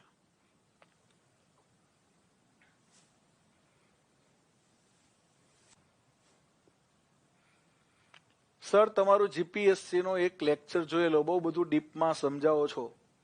પ્રેક્ટિકલી ઘણા બધા ક્વેશ્ચનના આન્સર લેક્ચર જોઈને જ મળી ગયા. એટલે જ્યાં જેવું જરૂર પડે એવું હું સમજાવું છું. મારી આ ફરજ છે ને, બરાબર. અત્યારે તમને ટેટમાં જે જરૂર છે એવું ટેટમાં સમજાવું. એટલે જ્યાં જેવું જરૂર છે એવું સમજાવવાની અમારી ફરજ છે. કારણ કે તમે બધા વિદ્યાર્થીઓ નોકરીએ લાગો ને એ જ અમારું મહત્વકાંક્ષા છે, એ જ અમારી એમ છે કે મેક્સિમમ વિદ્યાર્થીઓ જ્ઞાન લાઈવ સાથે તૈયારી કરીને સરકારી નોકરીમાં લાગે. તમારું જે ડ્રીમ છે, તમારું જે એમ છે, તમારું જે લક્ષ્ય છે, તમારો જે ગોલ છે એ તમે એચીવ કરો, એના માટે જ આ પ્રયત્નશીલ છીએ. આરટી લાગુ પડ્યા 1 એપ્રિલ 2010 થી આપણો જે ગુણોત્તર છે એ આવો છે. 1 થી 5 માં 30 વિદ્યાર્થી એક શિક્ષક, 6 થી 8 માં 35 એક શિક્ષક, બરાબર. ઓવર સેટઅપ કેસમાં શિક્ષકને અન્ય શાળામાં મૂકવા માટેના નિયમો બનાવ્યા છે કે ભાઈ કોઈ શાળામાં સંખ્યા ઘટી તો એને ક્યાં મૂકવાનો તો શરૂઆતમાં તો એને એની પે સેન્ટરની અંદર બીજી કોઈ શાળામાં જગ્યા હોય તો ત્યાં મૂકવાનો. પે સેન્ટરમાં કે ગ્રુપમાં જગ્યા નથી તો તાલુકામાં મૂકવાનો. તાલુકામાં જગ્યા નથી તો જિલ્લામાં મૂકવાનો. ગામ, સીઆરસી, પે સેન્ટર, તાલુકો, જિલ્લો અને અન્ય જિલ્લો, આ રીતે એને ઓવર સેટઅપ કરવાનો. ઓવર સેટઅપ એટલે વધ, બરાબર. શિક્ષક વધમાં પડ્યો, ઓપી થયો તો એને પહેલા તો ગામની અંદર જે શાળા હોય એમાં મૂકવાનો. કોઈ ગામની અંદર 2 શાળા છે તો એક શાળામાંથી ઓપી થયો બીજી શાળામાં મૂકવાનો. ગામમાં કોઈ શાળા બીજી નથી તો પે સેન્ટરની કોઈ પણ શાળામાં મૂકવાનો. પે સેન્ટરમાં નથી તો તાલુકામાં મૂકવાનો. તાલુકામાં નથી તો જિલ્લામાં મૂકવાનો. જિલ્લામાં નથી તો છેલ્લે અન્ય જિલ્લામાં પણ એને મૂકી શકાય. જો આ સેટઅપ હું તમને આખું સમજાવી દઉં ફટાફટ એટલે તમને આઈડિયા આવી જશે. સેટઅપ, હા, ફાજલ થયો, ફાજલ કહેવાય, ફાજલ. શિક્ષક ફાજલ થયો. સીઆરસી એટલે ક્લસ્ટર રિસોર્સ સેન્ટર. સીઆરસી ની જે શાળાઓનું ગ્રુપ હોય, 7-8 શાળાઓ ભેગી થઈને સીઆરસી બને. તો અહીંયા 1 થી 5 ની અંદર શું છે, જો હું તમને આ સેટઅપ સમજાવી દઉં. આ સેટઅપ નો પ્રશ્ન વારંવાર પૂછાય, મોસ્ટ ઇમ્પોર્ટન્ટ છે. આ સેટઅપ છે ને મોસ્ટ ઇમ્પોર્ટન્ટ છે. આમાંથી પ્રશ્ન આવશે જ કે ભાઈ કોઈ 1 થી 5 ની શાળા છે અને એની અંદર સંખ્યા છે 178 તો એને કેટલા શિક્ષક મળશે? ચલો મને કહેજો. 1 થી 5 ની શાળા છે અને 178 બાળકો છે તો કેટલા શિક્ષક મળશે? એ તમને અહીંથી નક્કી થાય. આ સેટઅપ છે. 1 થી 5 ની શાળા છે, બરાબર. 1:30 નો રેશિયો છે. 30 વિદ્યાર્થી એક શિક્ષક. 60 વિદ્યાર્થી બીજો શિક્ષક મળશે, એટલે કે 31 બીજો મળી જશે. 60 સુધી બીજો, 61 થાય એટલે ત્રીજો, 61 થી 90 ની અંદર ત્રીજો, બરાબર. 1 થી 5 ની 1 થી 30 સુધી તો કે ભાઈ એક શિક્ષક. 31 થી 60 સુધી, 31 થી 60 સુધી બીજો શિક્ષક. 31 થઈ જાય એટલે બીજો શિક્ષક મળે. 60 સુધી 2 રહે. 61 થી 90 સુધી ત્રીજો શિક્ષક મળશે. 90 થી 120, બરાબર. 91 થી 90 સુધી 3 હતા. 91 થી 120 કેટલા? ચોથો શિક્ષક. 91 થી 120 ચોથો શિક્ષક મળશે. હવે અહીંયા રેશિયો બહુ ખરાબ કર્યો છે. જો અહીંયા 30-30 નો રેશિયો જળવાણો. 1 થી 30 1, 61 થી 60 2, 61 થી 90 3, 91 થી 120 4. હવે અહીંયા શું કરી નાખ્યું? જો અહીંયા સરકાર છેતરી ગઈ. અહીંયા આપણે આ સુધારવા માટે સરકારને રજૂઆત કરીએ છીએ. 121 થી 200 સુધી પાંચમો શિક્ષક જ મળશે. તો 121 થી ક્યાં સુધી હોવો જોઈએ? 151 સુધી હોવો જોઈએ ને, 150 સુધી હોવો જોઈએ. અહીંયા સરકારે આપણને બહુ મોટો રેશિયો કરી દીધો છે. એટલે 178 આમ તો કેટલા મળવા જોઈએ? તો કે ભાઈ 178 સંખ્યા હોય તો 5 શિક્ષકો જ મળે. કેમ? તો કે ભાઈ 121 થી 200 સુધી 5 ની જોગવાઈ છે. 1 થી 5 માં આ 1 થી 5 નું છે.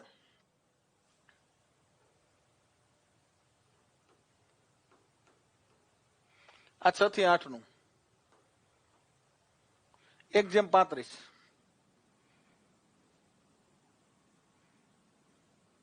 ત્યાર પછી 201 થી 240 તો 6 શિક્ષક. 241 થી 280 7 શિક્ષક. 281 થી 320 8 શિક્ષક. 321 થી 360 9 શિક્ષક. 361 થી 400 10 શિક્ષક. અહીંયા રેશિયો છે એ તોડી નાખ્યો છે. બરાબર? આ 121 થી 200 વારંવાર પૂછાય છે. આર્યો ને આ છે ને અહીંયા ગેપ છે અને આ વારંવાર પૂછાય છે. વારંવાર આ રેશિયો પૂછાય છે. 1 થી 5 માં 1 થી 150 થી વધુ બાળકો તથા 1 થી 8 માં 100 થી વધુ સંખ્યાવાળી. બરાબર? 6 થી 8 માં 6 થી 8 માં 100 થી વધુ સંખ્યાવાળી શાળામાં આચાર્યની ભરતી. બરાબર? 1 થી 5 માં 150 સંખ્યા હોય તો આચાર્ય મળે અને 6 થી 8 માં 100 થી વધારે સંખ્યા હોય તો આચાર્ય મળે. 1 થી 8 ની શાળા હોય તો 250 બાળકો હોય તો આચાર્ય મળે. 1 થી 5 ની શાળા હોય તો 150 થી વધારે સંખ્યા હોય તો આચાર્ય મળે. ખાલી 6 થી 8 ની શાળા હોય તો 100 થી વધારે સંખ્યા હોય તો આચાર્ય મળે. આ બંને ભેગી થાય તો 250. આચાર્યની જોગવાઈ આવી છે. આચાર્ય અલગથી મળે. આચાર્ય છે એ અલગથી મળે. આચાર્ય સેટઅપમાં નહીં આવે. બરાબર? આચાર્ય ક્યારે મળશે? 1 થી 8 ની શાળામાં 250 બાળકો હોય તો આચાર્ય મળે.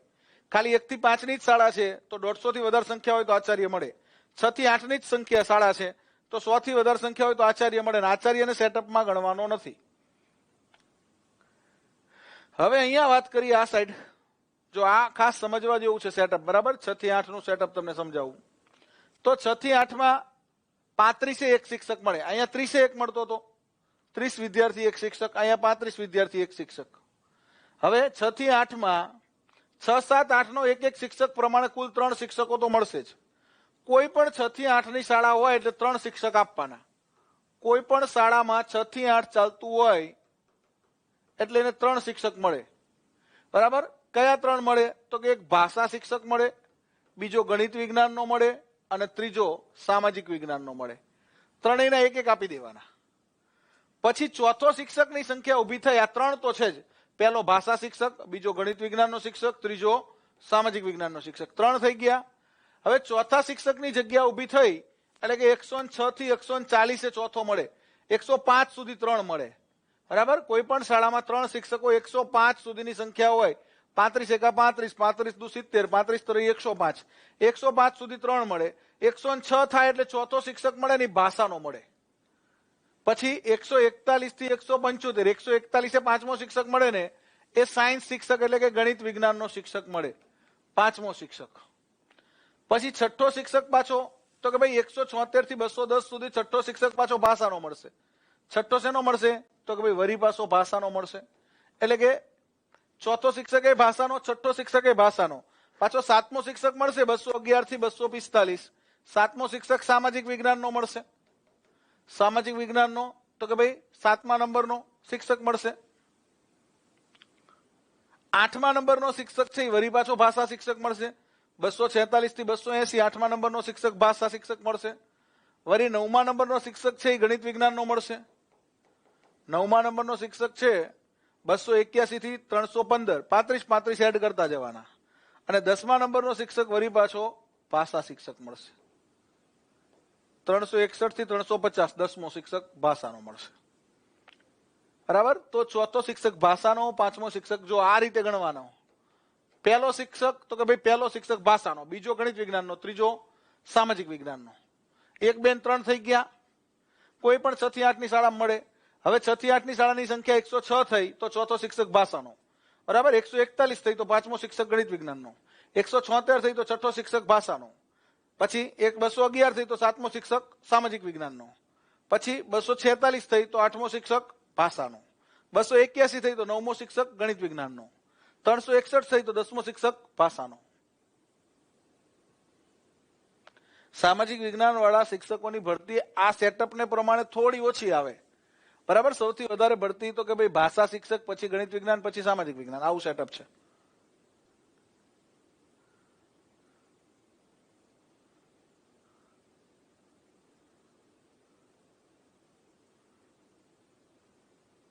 હા, તમને લિંક મોકલી આપશે, બરાબર છે. આપણે ટેટ 2 ની ભરતી ઝડપથી આવે એના માટેની લિંક છે, તમને ટેલિગ્રામમાં મૂકી આપશે. ચલો, ત્યાર પછી સેટઅપ જોઈ લીધું ને. હવે શિક્ષકોની ખાલી જગ્યાઓ ભરવી કોણ કે છે? પ્રકરણ 4 ની કલમ 26. શિક્ષકોની ખાલી જગ્યાઓ ભરવી કલમ 26 કે છે, બરાબર. પણ આનું પાલન હજી થયું નથી ને. ખાલી 10% થી વધારે જગ્યાઓ ખાલી રહે તો ભરતી કરવાની હોય. 10% થી વધારે જગ્યાઓ ખાલી થાય એટલે ભરતી કરવી. 10% થી વધારે ખાલી જગ્યાઓ ચાલે નહીં. 10% સુધીનું સેટઅપ ખાલી ચાલે અને એને આપણે, હા, ભાષામાં 4 હોય એટલે ભાષાવાળાની વિભાજિત થઈ જાય, બરાબર. ભાષામાં અંગ્રેજી વાળો હોય, ગુજરાતી વાળા હોય, હિન્દી વાળા હોય, સંસ્કૃત વાળા હોય, એટલે ભાષાવાળાને વિભાજન થઈ જવાનું.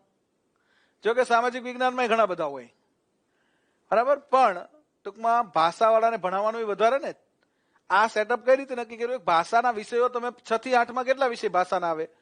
તો કે ભાઈ 4 ભાષા ભણાવવાની આવે, જ્યારે સામાજિક વિજ્ઞાન એક જ વિષય આવે અને ગણિત વિજ્ઞાન 2 આવે. એટલે એસએસ વાળાને એક જ આવે ને.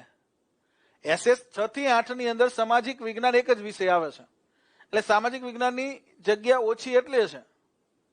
સૌથી વધારે તો કે ભાઈ ગુજરાતી આવે, ગણિત આવે, અંગ્રેજી આવે, સંસ્કૃત આવે, હિન્દી આવે, વિજ્ઞાન આવે. એટલે વધારે ભાષાના વિષયો છે એટલે ભાષાના શિક્ષકો વધારે. પછી તો કે ભાઈ બીજા નંબરે ગણિત વિજ્ઞાન છે, 2 વિષય છે, મોટા મોટા છે એટલે ગણિત વિજ્ઞાનના. અને એક જ સામાજિક વિજ્ઞાન આવે છે, ખાલી સામાજિક વિજ્ઞાન એક જ વિષય છે એટલે સામાજિક વિજ્ઞાનના શિક્ષકોનું સેટઅપ ઓછું છે. 10% થી વધારે ખાલી ન રહે તે ભરવી, બરાબર. અત્યારે આપણે ખાલી રહી ગઈ એટલે શિક્ષાવીર ભર્યા. કોણ ભર્યા? વધારે જગ્યા ખાલી રહે કે નવી ભરતી ના થાય ત્યાં સુધી શિક્ષાવીર. આ શિક્ષાવીર એટલે કોણ? પ્રવાસી શિક્ષકો. સરકાર એવું કે ને અમે તો શિક્ષાવીર ભરી દીધા છે, અગ્નિવીર જે રીતે આયા ને એમ શિક્ષાવીર પ્રવાસી શિક્ષકો.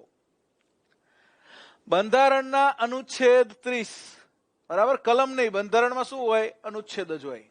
બંધારણના અનુચ્છેદ 30 અનુસાર લઘુમતી શાળા પોતાની રીતે ભરતી કરે છે, બરાબર. લઘુમતી જે શાળાઓ છે, 2 પ્રકારની આપણે ત્યાં લઘુમતી શાળાઓ છે. શાળા, બરાબર.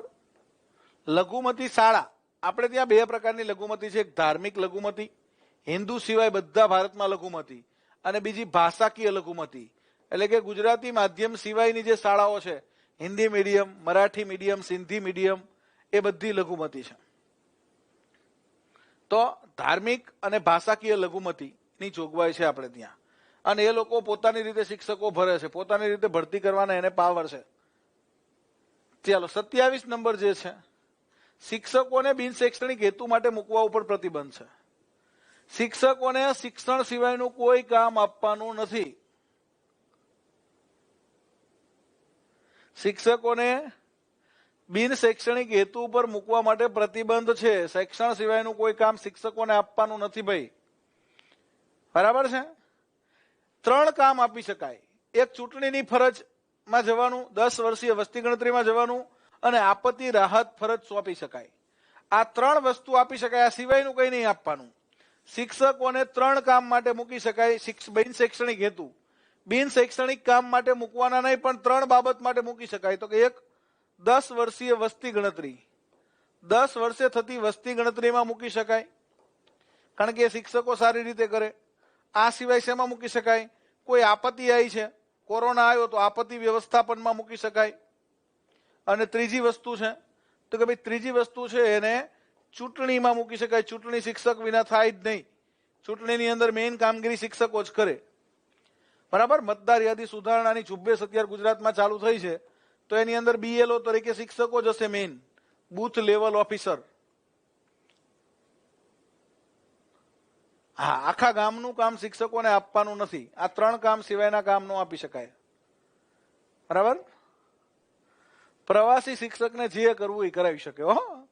પ્રવાસી શિક્ષક છે એ શિક્ષાવીર છે, એટલે એ ટ્યુશન કરાવે, જે કરાવવું એ કરાવે. અને એ શિક્ષક તો ટ્યુશન બિચારો કરાવે ને. ટ્યુશન કરાવવાની શિક્ષકને ખરેખર ના ન હોવી જોઈએ. એ ટ્યુશન કરાવશે તો એનું કન્ટેન્ટ સુધરશે. બરાબર. અહીંયા RT 2009 ની કલમ 28 એવું કહે છે, શિક્ષકો ખાનગી ટ્યુશન ઉપર પ્રતિબંધ. ખાનગી ટ્યુશન નહીં કરી શકે. શિક્ષકોને ખાનગી ટ્યુશન કરવા ઉપર પ્રતિબંધ છે, જાહેર કરાય. ખાનગી ટ્યુશન કરવાનું નથી.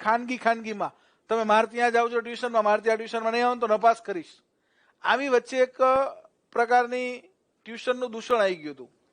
બરાબર. ટ્યુશન એક દૂષણ સમાન થઈ ગયું હતું. મારે ત્યાં ટ્યુશન નહીં આવો તો નપાસ કરીશ. એટલા માટે સરકારે આ નિયમ બનાવવો પડ્યો. બાકી તમે સ્વેચ્છાએ ભણાવો તો કોઈ ના પાડતું નથી. ફ્રી ટ્યુશન કરાવો કોઈ ના પાડતું નથી. પણ અહીંયા શિક્ષકોને ખાનગી ટ્યુશન કરવા ઉપર પ્રતિબંધ છે. RT 2009 ની કલમ 28 એવું કહે છે. પણ હું સતત ભણાવતો આવ્યો છું, ભણાવતો રહીશ. એનું કારણ શું છે? હું આ ભણાવવા માટે કોઈ ચાર્જ લેતો નથી. ફ્રી ઓફ કોસ્ટ સેવા આપું છું. કોઈ મારે વિદ્યાર્થીને ભણાવવા છે અને એ ભણે છે મારી પાસે, તો શિક્ષકો ખાનગી ટ્યુશન નહીં કરી શકે. આપણે આ યુટ્યુબના માધ્યમથી લાખો વિદ્યાર્થીઓને મફત ભણાવીએ છીએ ને. 5 લાખથી વધારે વિદ્યાર્થીઓને મફત ભણાવું છું, તો એ શું છે? એક સેવા જ છે ને. સરકાર એવું કહે છે કે શિક્ષક ઓનલાઈન આવે અને વિદ્યાર્થીઓને સારામાં સારું નોલેજ આપે ઓનલાઈન. બરાબર. આપણું ભારતનું શિક્ષણ મંત્રાલય, MHRD મિનિસ્ટ્રી જેને પેલા કહેતા, એ એવું કહે છે કે શિક્ષકો ઓનલાઈન આવે ને વિદ્યાર્થીઓને ભણાવે. તો અમારું કામ તો ભણાવવાનું છે. એટલે કે ટ્યુશન તો આમ તો ના જ કરાવી શકે. સરકારે તો એવી ગાઈડલાઈન આપી છે, પણ તમે વિદ્યાર્થીને શિક્ષક ભણાવે એમાં ખોટું શું કરે છે? શિક્ષક ટ્યુશન ના કરાવે તો એ બસ શેર બજારનું કરે, નવરો પડ્યો. એટલે ટ્યુશન કરાવશે તેનું કન્ટેન્ટ સુધરશે, કન્ટેન્ટ સારું થશે તો એ સારું શિક્ષણ આપશે. બરાબર. પણ કોઈને ફરજિયાત બોજરૂપ થઈને ટ્યુશન નથી કરાવવાનું.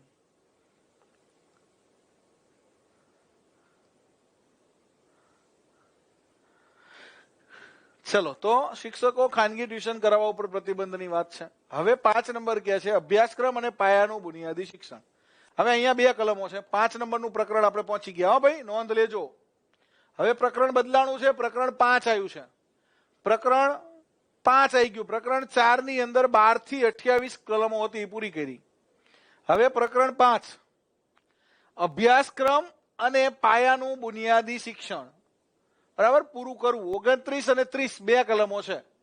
29 અને 30 2 જ કલમો. 29માં અભ્યાસક્રમ અને 30માં પાયાનું બુનિયાદી શિક્ષણ પૂરું કરે પ્રમાણપત્ર. 2 કલમો મહત્વની છે. હા, આજે પણ વિદ્યાર્થીઓને ધમકાઈને ટ્યુશને બોલાવતા હોય તો એવા ટ્યુશન નથી કરવાના. કેમ બીજે ટ્યુશન જાઓ છો? કેમ મારે ત્યાં ટ્યુશન નથી આવતા? મારે ત્યાં જવાનું છે. હા, નહીતર ધોકાવા પડશે તો તમારે ફરિયાદ કરી દેવાની. RT 2009 ની કલમ 17 નો ભંગ થાય, માનસિક ત્રાસ આપે, શારીરિક ત્રાસ આપે તો નહીં ચાલે. ચલો, તો 29 નંબરની અંદર વાત છે આપણે ત્યાં અભ્યાસક્રમની. બરાબર. 29 નંબર શું કહે છે? અભ્યાસક્રમ અને મૂલ્યાંકન કાર્ય પદ્ધતિ શું છે? આપણે ત્યાં અભ્યાસક્રમ અને મૂલ્યાંકન કાર્ય પદ્ધતિ નક્કી કરવાનું કામ કઈ સંસ્થા કરે છે? ગુજરાતમાં GCERT નક્કી કરે છે અને ભારતમાં એ NCERT નક્કી કરે છે. ભારતમાં NCERT ધોરણ 6 થી 8 ગણિત વિજ્ઞાન હમણાં નવી આવી છે NCERT ની. બરાબર. હવે તો NCERT નો અભ્યાસક્રમ જ આપણે આખો લાવતા જઈએ છીએ. સામાજિક વિજ્ઞાન આવી ગયું. ધોરણ 6 નું સામાજિક વિજ્ઞાન NCERT આવી ગયું હતું. હવે તો બધા વિષય NCERT નક્કી કરેલા અભ્યાસક્રમ પ્રમાણે. અને લેખક હોય ને SRG કહેવાય. SRG એટલે શું? SRG ની નીચે DRG હોય.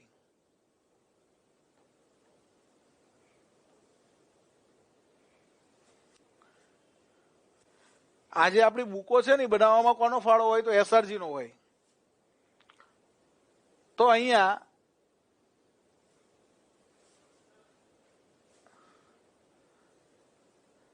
શિક્ષણ કેટલું આપવાનું એનો સમય નક્કી કર્યો છે કે 1 અઠવાડિયાના 40 કલાક 1 થી 5 વાળાએ અને 45 કલાક 6 થી 8 વાળાએ કામ કરવું. એક અઠવાડિયાનું કેટલું કામ કરવાનું છે? 45 કલાક 6 થી 8 વાળાએ, 40 કલાક 1 થી 5 વાળાએ. એક વર્ષની અંદર 200 દિવસ છે 1 થી 5 વાળાએ, 220 દિવસ 6 થી 8 વાળાએ.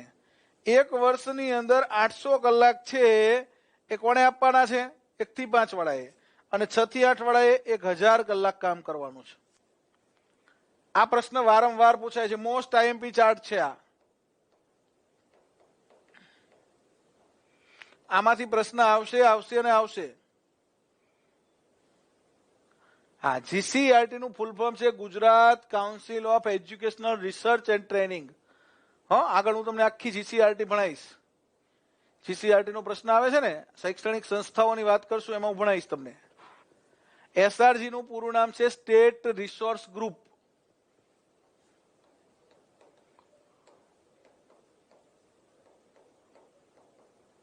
ડીઆરજી નું નામ છે ડિસ્ટ્રિક્ટ રિસોર્સ ગ્રુપ.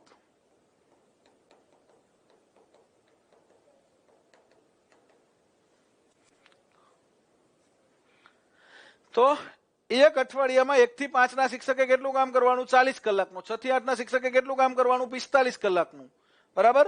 એક વર્ષમાં 1 થી 5 ના શિક્ષકોએ, તો કે ભાઈ એક વર્ષમાં 1 થી 5 નો શિક્ષક 200 દિવસ કામ કરશે, 6 થી 8 નો શિક્ષક 220 દિવસ કામ કરશે. એક વર્ષની અંદર તો કે ભાઈ 1 થી 5 ના કામના કલાકો 800 છે, 6 થી 8 ના કામના કલાકો 1000 છે. આ પ્રશ્ન વારંવાર પૂછાય. તો 6 થી 8 માં 45, 220, 1000. 1 થી 5 માં 40, બરાબર, 200, 800. આ નક્કી કરેલું છે, આ યાદ રાખવાનું છે. બરાબર. 1 થી 5 ની અંદર અઠવાડિયાના 40 કલાક, 200 દિવસ વર્ષના, અને 800 કલાક. બરાબર. અહીંયા પહેલા બીજા વાળાને થોડી વહેલી રજા પડી જાય છે એટલે. પછી 6 થી 8 માં 45 કલાક, 220 દિવસ, 1000 કલાક. પહેલા બીજાને શું છે કે આપણે એની પરીક્ષા વહેલી લઈ લઈ, પરીક્ષા લીધા પછી એમને બોલાવતા નથી. એટલે કે 1 થી 5 માં આટલું કામ કરો તો ઇનફ છે, 6 થી 8 માં આટલું. બરાબર. 1 થી 5 માં 40 કલાક, બરાબર છે, 200 દિવસ અને 800 કલાક. 6 થી 8 માં 45 કલાક અઠવાડિયાના, 220 દિવસ વર્ષના, અને 1000 કલાક વર્ષના. એસઆરજી નું પૂરું નામ છે સ્ટેટ રિસોર્સ ગ્રુપ, ડીઆરજી નું ડિસ્ટ્રિક્ટ રિસોર્સ ગ્રુપ. હવે પ્રકરણ 5 ની અંદર શાળાકીય સર્વગ્રાહી મૂલ્યાંકન આપણે દાખલ કર્યું છે, એસસીઈ. બરાબર. પેલા સીસીઈ હતું, કન્ટિન્યુઅસ એન્ડ કોમ્પ્રિહેન્સિવ ઇવેલ્યુશન હતું. આની પેલા સીસીઈ હતું, કન્ટિન્યુઅસ એન્ડ કોમ્પ્રિહેન્સિવ ઇવેલ્યુશન. એની જગ્યાએ એસસીઈ લાયા.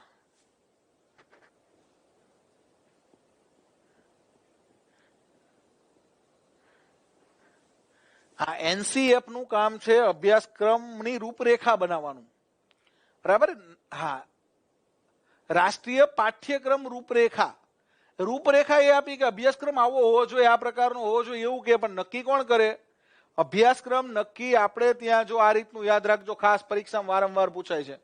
1 થી 8 નો અભ્યાસક્રમ ગુજરાતમાં જીસીઈઆરટી બનાવે. 9 થી 12 નો અભ્યાસક્રમ ગુજરાતમાં Gujarat secondary and higher secondary education board બનાવે. 9 થી 12 નો, 1 થી 8 નો. કેન્દ્રની અંદર 1 થી 12 નો અભ્યાસક્રમ કેન્દ્રની અંદર કોણ બનાવશે? એનસીઈઆરટી બનાવશે.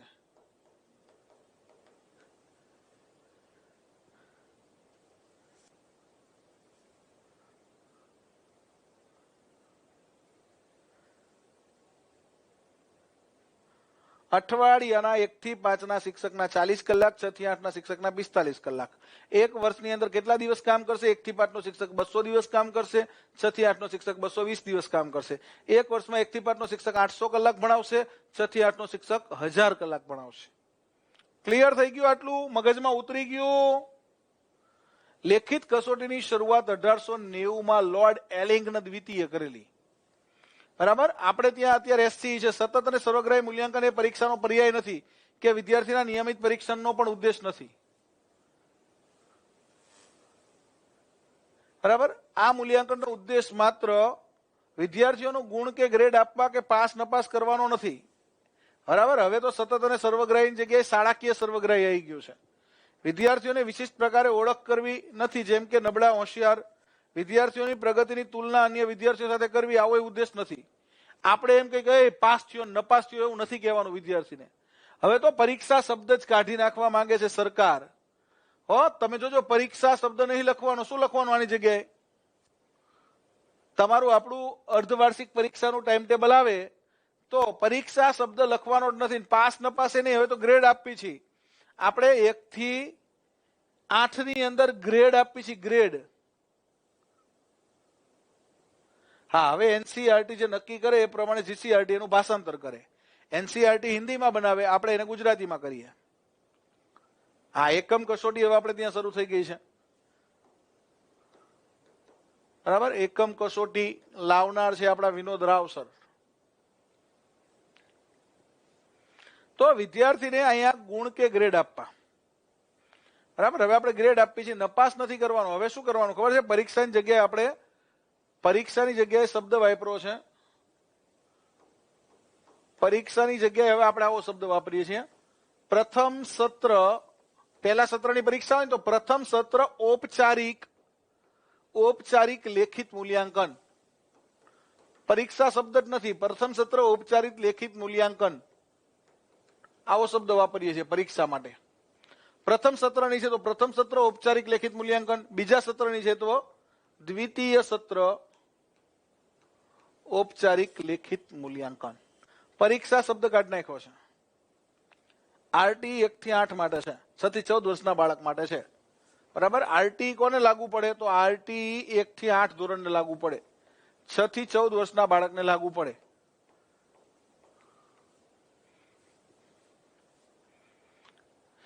ચલો, 30 નંબર, પરીક્ષા અને શિક્ષણ પૂરું કર્યાનું પ્રમાણપત્ર. પરીક્ષા અને શિક્ષણ પૂરું કર્યાનું પ્રમાણપત્ર. બોર્ડની પરીક્ષા નથી. બરાબર, આપણે ત્યાં 1 થી 8 માં ક્યાંય બોર્ડની પરીક્ષા નથી. હવે નવી રાષ્ટ્રીય શિક્ષણ નીતિ શું કે છે?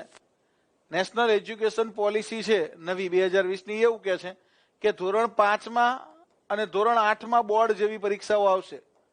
5મા અને 8મા બોર્ડ જેવી પરીક્ષાઓ રહેશે.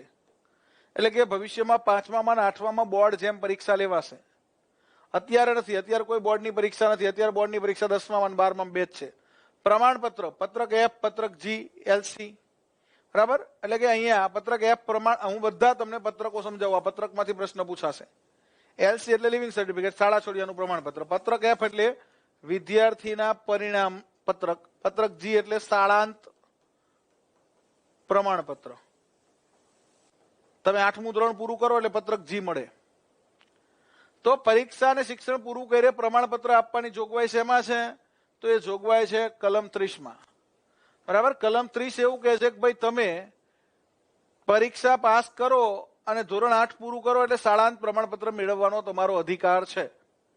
ક્લિયર છે? હવે પત્રકો આપણે ત્યાં કયા ક્રમથી કયા ક્રમ સુધીના આવે? પ્રાથમિક શાળાની અંદર કયા કયા પત્રકો આવે તમે શું જાણો છો? પ્રાથમિક શાળામાં પત્રક A થી શરૂ કરી અને G સુધીના આવે. A થી G સુધીના પત્રકો મારે તમને સમજાવવાના છે. એમાંથી પત્રકમાંથી ક્વેશ્ચન પૂછાય છે. દાખલા તરીકે એવું પૂછે કે પ્રાથમિક શાળામાં રચનાત્મક મૂલ્યાંકન કયા પત્રકમાં કરવામાં આવે છે? મને કહો. ચલો, પ્રાથમિક શાળાઓમાં રચનાત્મક મૂલ્યાંકન માટેના પત્રકનો નમૂનો કયો છે?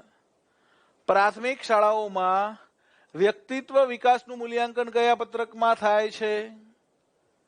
કહેજો. ચલો, વ્યક્તિત્વ વિકાસ, personality development. Very good Snehal. A થી G, તો A થી G સુધીના પત્રકો મારે તમને અત્યારે સમજાવવાના છે.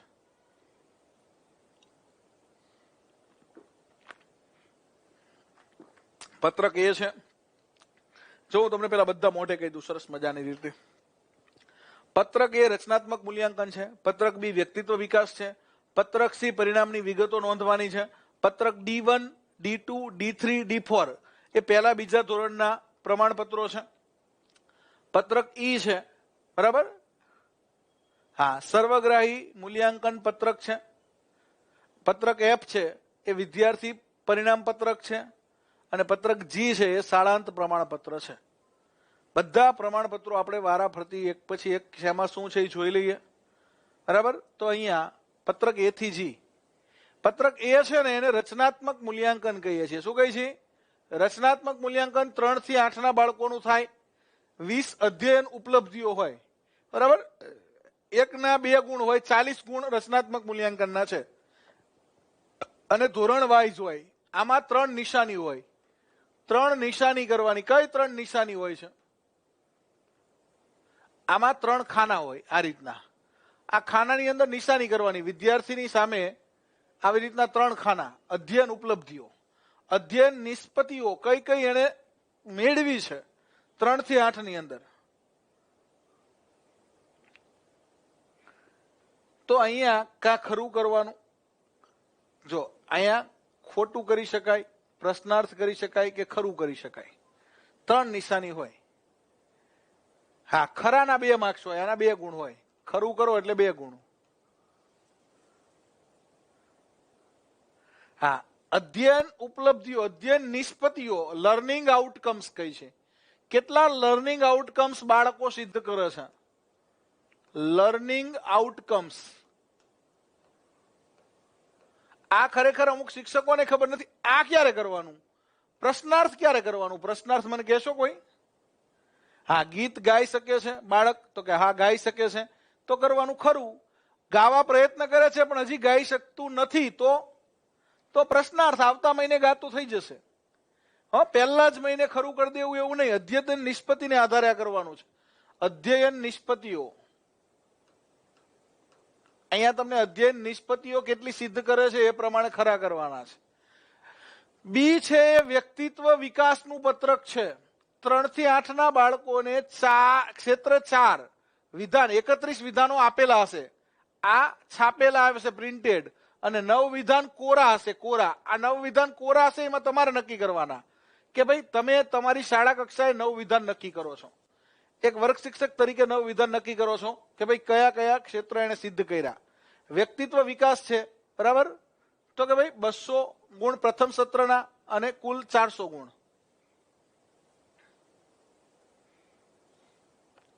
કુલ 400 ગુણનું વ્યક્તિત્વ વિકાસ. એક સત્રમાં 200 ગુણ. એક સત્ર એટલે પ્રથમ સત્રના 200, બીજા સત્રના 200, કુલ 400 ગુણ વ્યક્તિત્વ વિકાસના. ત્યાર પછી પરિણામ પત્રક. પરિણામ પત્રક 3 થી 8 માટેનું આ રીતે રહેશે, બરાબર. દરેક વિષયના 100 ગુણ. પરિણામ પત્રકને આમ આપણે 200 ગુણનું થશે, એમાં 100 માં કન્વર્ટ કરવાના. તો કે ભાઈ 40 બી 40 વત્તા 20 સ્વ અધ્યયનના 20 ગુણ, બરાબર. 40 40 20. આ 40 ની જગ્યાએ પ્રથમ સત્રમાં 80 માર્કની પરીક્ષા લેવાય છે, બીજા સત્રમાં 80 માર્કની પરીક્ષા લેવાય છે, બરાબર. અને પ્રથમ સત્રના તો કે 20 વત્તા બીજા સત્રના 20, એમ સ્વ અધ્યયનના 40. આમ 200 માંથી 100 માં કન્વર્ટ કરવાના. 200 માંથી કેટલામાં કન્વર્ટ કરવાના? 200 માંથી એને એક વિષયના 100 ગુણમાં કન્વર્ટ કરવાના. આ રીતે, બરાબર. ધોરણ 4 માં 800 માર્ક્સની માર્કશીટ બને, ધોરણ 5 માં 900 માર્ક્સની માર્કશીટ બને, ધોરણ 6 થી 8 માં 1200 માર્ક્સની માર્કશીટ બને, અને હા, ધોરણ 6 થી 8 માં 1800 માર્ક્સની બને, બરાબર. ધોરણ 3 માં 800 માર્ક્સની, ધોરણ 3 માં 800 માર્ક્સનું ગુણપત્રક બને, 4 માં 900 માર્ક્સનું ગુણપત્રક બને, 5 માં 1200 માર્ક્સનું ગુણપત્રક બને, અને 6 થી 8 માં 1800 માર્ક્સનું ગુણપત્રક બને. હા હા, બાળકને કોઈ પ્રશ્ન સમજાતો નથી, કોઈ અધ્યયન નિષ્પત્તિ સમજાતી નથી, તો પ્રશ્નાર્થ કરવાનું. આ મહિને પ્રશ્નાર્થ છે, આવતા મહિને એ પ્રશ્નાર્થમાંથી ખરું થઈ શકે છે. સાવ નથી આવડતું તો ખોટું કરવાનું, બરાબર. અહીંયા એ સમજાઈ ગયું, બી સમજાઈ ગયું. બી ની અંદર વિધાનો આપેલા હશે, 31 પ્રિન્ટેડ હશે, 9 વિધાનો આપણે પોતે એડ કરવાના છે. વ્યક્તિત્વ વિકાસ 400 ગુણનું છે. સી ની અંદર 3 થી 8, બરાબર, પ્રથમ સત્ર. હા, સ્વ અધ્યયન એ આપણે બાળક પાસે જે લખાણ લખીને આવ્યો છે એના તમારે માર્ક્સ મૂકવાના છે, બરાબર. એને નોટબુક બનાવી છે, એના માર્ક્સ મૂકવાના છે 20 ગુણમાંથી. ડી છે પ્રગતિ પત્રક, પરિણામ પત્રક, બરાબર. 1-2 ધોરણના, ધોરણ પહેલા બીજા માટેના પ્રગતિ પત્રક અને પ્રમાણપત્રક આ રીતના છે, બરાબર. D1 D2 D3 D4. ધોરણ 1-2 માટે 14 પ્રવૃત્તિઓ છે, બરાબર. D1 D2 D3 D4. D1 D2 D3 D4 D1 છે એ તો કે ભાઈ પ્રગતિ માપન છે વિદ્યાર્થીઓનું, તમામ વિદ્યાર્થીઓનું પ્રગતિ માપન છે એ આ પત્રકમાં થાય D1 માં. D2 માં ધોરણ 1 ના વિદ્યાર્થીઓનું પ્રગતિ પત્રક છે, ધોરણ 1 ના વિદ્યાર્થીઓને પ્રગતિ પત્રક આપશું. D3 માં પ્રગતિ માપન તમામ વિદ્યાર્થીઓ ધોરણ 2 ના, બરાબર, અલગ અલગ પ્રગતિ કરી છે કે નહીં. અને D4 ધોરણ 2 ના વિદ્યાર્થીઓનું પ્રગતિ પત્રક. આ D1 D2 D3 D4 આ રીતે છે. પત્રક ડી ની અંદર 4 પત્રકો છે, D1 D2 D3 D4, બરાબર. પ્રત્યક્ષ ગ્રેડિંગ આપણે અહીંયા આપીએ છીએ. આ બહુ મોટું પત્રક છે, સૌથી મોટું પત્રક આ છે. સર્વગ્રાહી વિકાસાત્મક સંગ્રહિત પ્રગતિ પત્રક સૌથી મોટું પત્રક કયું છે? સર્વગ્રાહી વિકાસાત્મક સંગ્રહિત પ્રગતિ પત્રક. આવડું મોટું, નામે મોટું છે.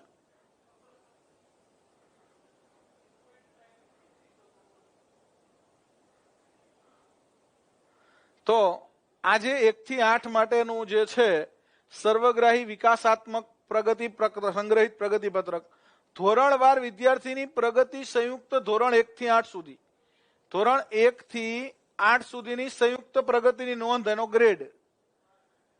આ શા માટે બનાવવાનું કોઈ મને કહેશે? હા, સ્વ અધ્યયનમાં એની મૌખિક પરીક્ષા છે, એને નોટબુક બનાવી છે, ચોપડી બનાવી છે, ચેક કરી અને 20 ગુણ શિક્ષક મૂકશે, બરાબર. 80 ગુણની પરીક્ષા પ્રથમ સત્રમાં, 80 ગુણની પરીક્ષા બીજા સત્રમાં. પ્રથમ સત્રના 20 ગુણ સ્વ અધ્યયનના, બીજા સત્રના 20 ગુણ સ્વ અધ્યયનના, કુલ 200 થયા. 200 ને 100 માં કન્વર્ટ કરવાના.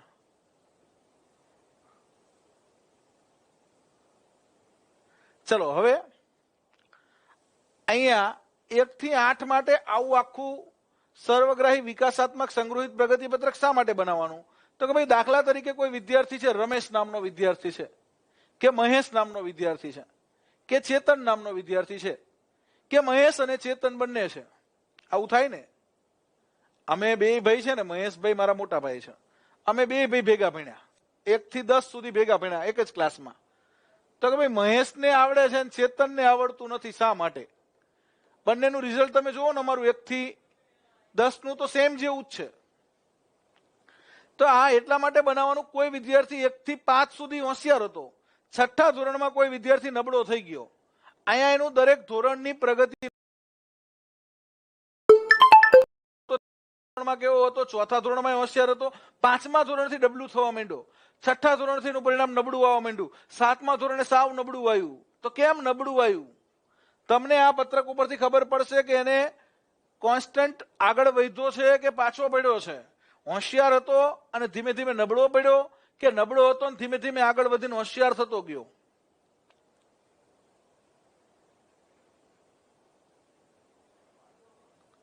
તો અહીંયા આપણે શા માટે આવું કરીએ છીએ? તો કે ભાઈ અહીંયા આપણે એટલા માટે એવું કરીએ છીએ કે વિદ્યાર્થી કેમ પ્રગતિ કરે છે, ક્યાંય નબળો પડે તો એને આપણે નબળો નથી પડવા દેવાનો, આગળ વધારવાનો છે. ધોરણવાર એની પ્રગતિ જાણવા માટેનું આ પત્રક છે. ધોરણવાર કેટલી પ્રગતિ કરી છે અને નબળો પડ્યો તો કયા કારણથી નબળો પડ્યો છે. હા, સર્વગ્રાહી વિકાસાત્મક સંગ્રહિત પ્રગતિ પત્રક છે એ પ્રગતિ સંયુક્ત ધોરણ 1 થી 8 સુધીની પ્રગતિ જાણવા માટે છે. એફ છે એ પ્રગતિ પત્રક નહીં પણ પરિણામ પત્રક આપણે એને કહેશું. શું કહેશું? વિદ્યાર્થી પરિણામ પત્રક.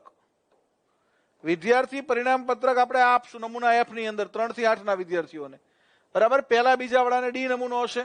3 થી 8 નું પરિણામ પત્રક છે એ એફ માં ગ્રેડ નોંધી બાળકને આપવું, બરાબર. દરેક વિષયના ગ્રેડ, માત્ર ધોરણ 8 માં માર્ક્સ મૂકવાના છે, માત્ર ધોરણ 8 માં ગુણ આપવા, બાકી બધે ગ્રેડ જ આપવા.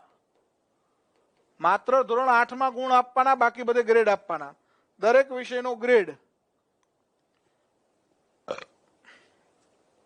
અને પત્રક જી શાળાંત પ્રમાણપત્ર ધોરણ 8 પૂરું કરે ને ત્યારે જ આપવાનું છે. સ્ટાન્ડર્ડ 8 પૂરું કરે, ધોરણ 8 નો અભ્યાસ પૂર્ણ કરનારને આપવું. આ ડિગ્રી સર્ટિફિકેટ કહેવાય કે ભાઈ આણે શાળાના અંત સુધીનો અભ્યાસ પૂરો કર્યો છે. એટલે સૌથી મોસ્ટ ઇમ્પોર્ટન્ટ છે શાળાંત પ્રમાણપત્ર. ધોરણ 8 પૂર્ણ કરે કયું પ્રમાણપત્ર અલગથી આપવાનું રહેશે. માત્ર ધોરણ 8 પાસ કરીને જતા વિદ્યાર્થીઓને આ પત્રક મળશે, પત્રક જી શાળાંત પ્રમાણપત્ર. માત્ર ધોરણ 8 પાસ કરનારને જ મળશે. પત્રકજી શાળાંત પ્રમાણપત્ર, શાળાના અંત સુધી ભણ્યા છે એટલે કે ધોરણ 8 પૂરું કરનારને આ એક પ્રમાણપત્ર આપશું. શાળાંત, શાળાના અંત સુધી અભ્યાસ કર્યો છે એટલા માટે શાળાંત પ્રમાણપત્ર. ક્લિયર? બધાય પ્રમાણપત્ર સમજાઈ ગયા? પત્રક તમને A થી G સુધીના. જો હવે અહીંયા આપણે માર્ક્સ કઈ રીતે બનશે, બધાની માર્કશીટ કઈ રીતે બનશે? ધોરણ 3 થી 8 સુધીનાની માર્કશીટ કઈ રીતે બને? જો તો ધોરણ 3 છે એની અંદર 100 માર્ક્સનું ગુજરાતી, 100 માર્ક્સનું ગણિત, 100 માર્ક્સનું પર્યાવરણ, એટલે કે આપણી આસપાસ. બરાબર? અહીંયા મારી આસપાસ. હવે એને પર્યાવરણની જગ્યાએ કયો થઈ ગયો? તો કે ભાઈ મારી આસપાસ ત્રીજા ધોરણમાં, આપણી આસપાસ ચોથા ધોરણમાં અને સૌની આસપાસ પાંચમા ધોરણમાં. આવા નામ આપ્યા છે ને શા માટે આવા નામ આપ્યા?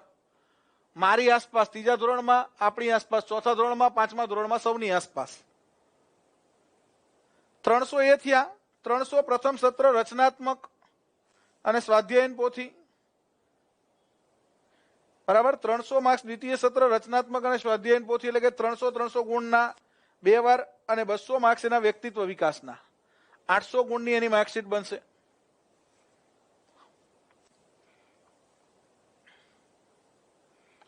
પછી ચોથા ધોરણમાં, તો ચોથા ધોરણમાં 300, 500, 200, 1000 માર્ક્સ. પાંચમા ધોરણમાં 1200 માર્ક્સ. છઠ્ઠા ધોરણમાં 1800 ગુણ ની માર્કશીટ બનશે. તો આ રીતે આપણે પ્રથમ સત્ર અને દ્વિતીય સત્રની માર્કશીટ ગુણપત્રક બનાવશું. ચલો ત્યાર પછી છે આપણું પ્રકરણ 6. હવે પ્રકરણ 5 પૂરું થયું અભ્યાસક્રમ વાળું. હવે વાત કરીએ પ્રકરણ 6 ની. શેની વાત કરવી છે?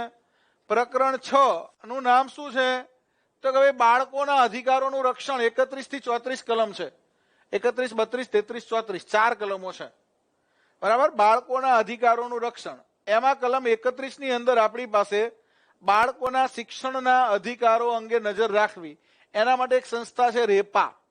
બરાબર? રેપાનું પૂરું નામ શું છે આવું પૂછાય છે. તો right to education protection authority. રેપાનું પૂરું નામ છે right to education protection authority. બરાબર? 6 માર્ચ 2012.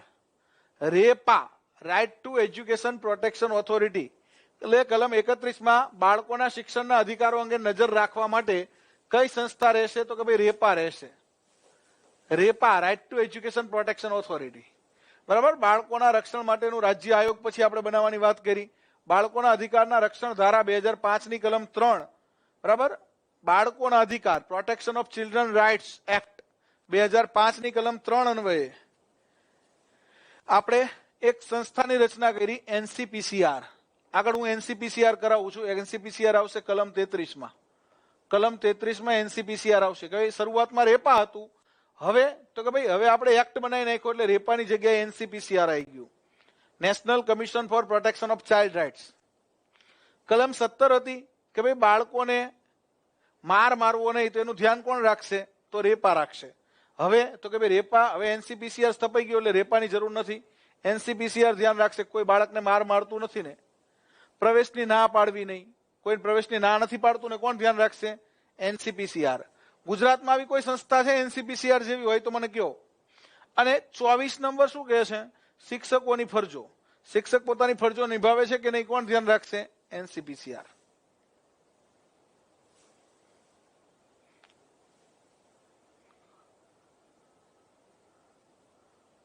હવે ઇંગ્લિશ આવશે પહેલા ધોરણથી. હવે સરકાર ઇંગ્લિશ દાખલ કરે છે ધોરણ 1 થી. આવતા વર્ષથી સરકાર પહેલા ધોરણથી ઇંગ્લિશ દાખલ કરવાની છે કે ભાઈ બાળક પ્રાઇમરીથી જ ઇંગ્લિશ ભણે.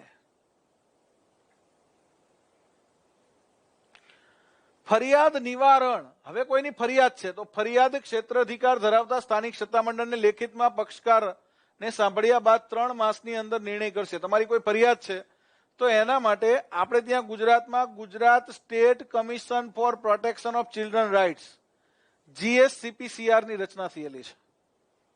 બરાબર? આ ગાંધીનગર ખાતે આવેલું છે. ગાંધીનગર ખાતે આવેલું છે. બરાબર? જૂના સચિવાલયમાં Gujarat state commission for protection of child rights. Children નહીં પણ ચાઇલ્ડ રાઇટ્સ. બરાબર? આના અત્યારે અધ્યક્ષ તરીકે આપણા હરેન પંડ્યાના વાઇફ જાગૃતિબેન પંડ્યા છે. આપણે ત્યાં કલમ 34 ની અંદર આની જોગવાઈ છે. તો ફરિયાદ ગુજરાતમાં અહીંયા થશે, કેન્દ્રની અંદર એનસીપીસીઆરમાં થશે. 33 ની અંદર રાષ્ટ્રીય સલાહકાર સમિતિની રચના, વધુમાં વધુ 15 સભ્યોની સમિતિ કેન્દ્ર સરકાર દ્વારા આરટી જોગવાઈઓના અસરકારક અમલ અંગે કેન્દ્ર સરકારને આ સમિતિ સલાહ આપશે. કેન્દ્ર સરકારને આ સમિતિ સલાહ આપશે કે આરટી નું અમલીકરણ કઈ રીતે કરવું. પ્રાથમિક શિક્ષણ અને બાળ વિકાસના ક્ષેત્રમાં જ્ઞાન અને પ્રત્યક્ષ અનુભવ ધરાવતી વ્યક્તિઓ આમાં સભ્ય બનશે. સભ્ય કોણ હશે? પ્રાથમિક શિક્ષણ અને બાળ વિકાસના ક્ષેત્રની અંદર જે લોકોને અનુભવ છે. આ સમિતિ છે એને આપણે એનસીપીસીઆર કહી છે. બરાબર, એનસીપીસીઆર એક્ટ બનાવ્યો આપણે 2005 નો, અને 2007 એનસીપીસીઆર શરૂ થયેલું. એને આમાં લઈ લીધું. રાષ્ટ્રીય સલાહકાર સમિતિ છે, બરાબર, એનસીપીસીઆર. અને રાજ્ય સલાહકાર સમિતિ એસસીપીસીઆર. દરેક રાજ્યમાં એસસીપીસીઆર હશે, state commission for protection of child rights. ગુજરાતમાં Gujarat state commission for protection of child rights છે. બરાબર, આર્યુ જો state commission for protection of child rights. આપણા ગુજરાતમાં એસ ની જગ્યાએ તમે અહીંયા ગુજરાત સ્ટેટ આવું લખવાનું, ગુજરાત એડ કરી દેવાનું, GS, Gujarat state commission for protection of child rights. વધુમાં વધુ 15 સભ્ય રાજ્ય સરકાર નિમશે, રાજ્ય સરકારને સલાહ આપશે. બરાબર, આ સભ્યો કેવા હશે? તો કે ભાઈ બાળકના ઉછેર, બાળકના વિકાસ અને શિક્ષણ સાથે જોડાયેલા હશે. આવા સભ્યોમાંથી સભ્યો બનશે. અને 35 નંબર, હવે પ્રકરણ છેલ્લું આવી ગયું, પ્રકરણ 7.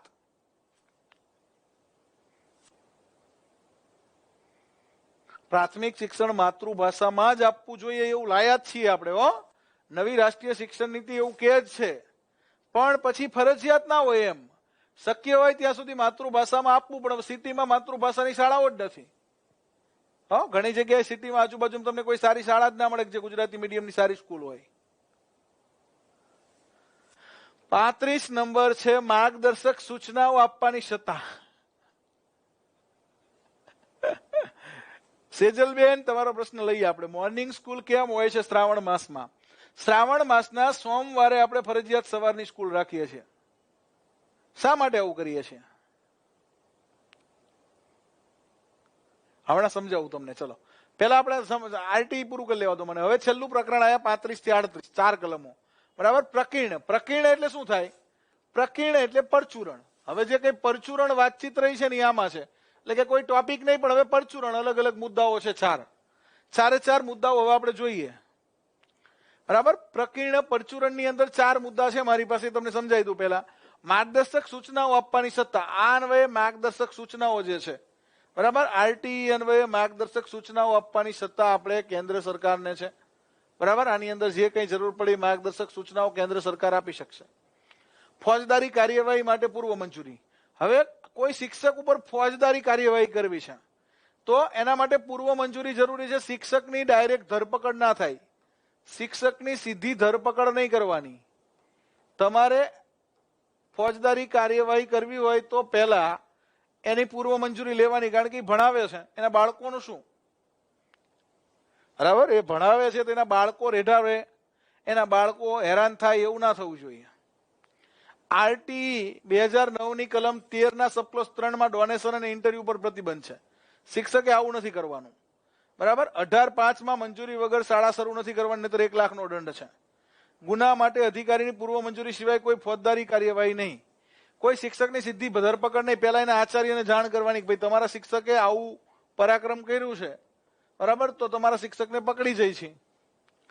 હા, ગુજરાતમાં પોક્સો છે. પોક્સો એક્ટ 2012 સાંભળ્યું છે? આ પોક્સો એક્ટ 2012 વિશે જાણો છો? આ કેટલાય શિક્ષકો વિરુદ્ધ થયું છે,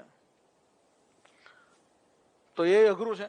અમુક શિક્ષકો એવા વિકૃત મગજના હોય, બરાબર. શાળાની બાળકી છે એને જ એ લોકો અપલખણા કરે કે અડપલા કરે તો પોક્સો લાગુ પડે. Protection of children from sexual offences act છે.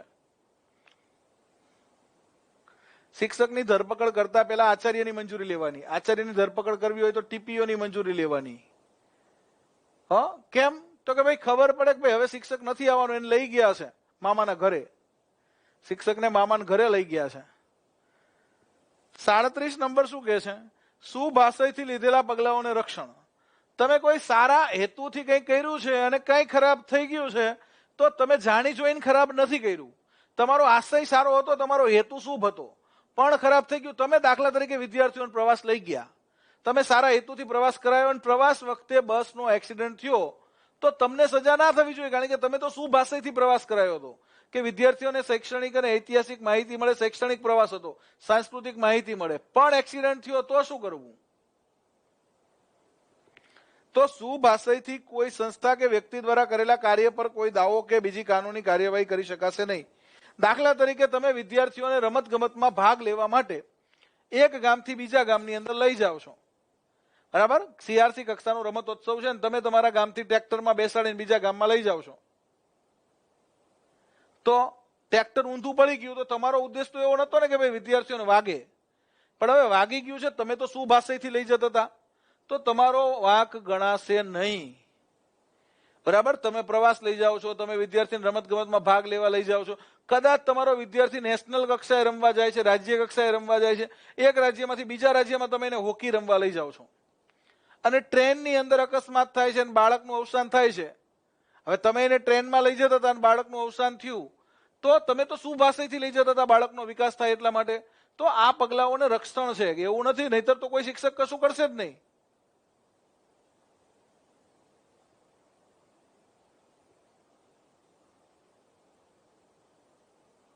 તો અહીંયા શુભ આશયથી લીધેલા પગલાને રક્ષણ છે. નિયમો બનાવવા માટે યોગ્ય સરકારની સત્તા. આપણે આ બહુ મહત્વની કલમ છે, બરાબર? RT 2009 ની કલમ 38 અન્વયે આપવામાં આવેલ સત્તા મુજબ ગુજરાત સરકારે 18 ફેબ્રુઆરી 2012 ના રોજ ગુજરાત સરકારના RTE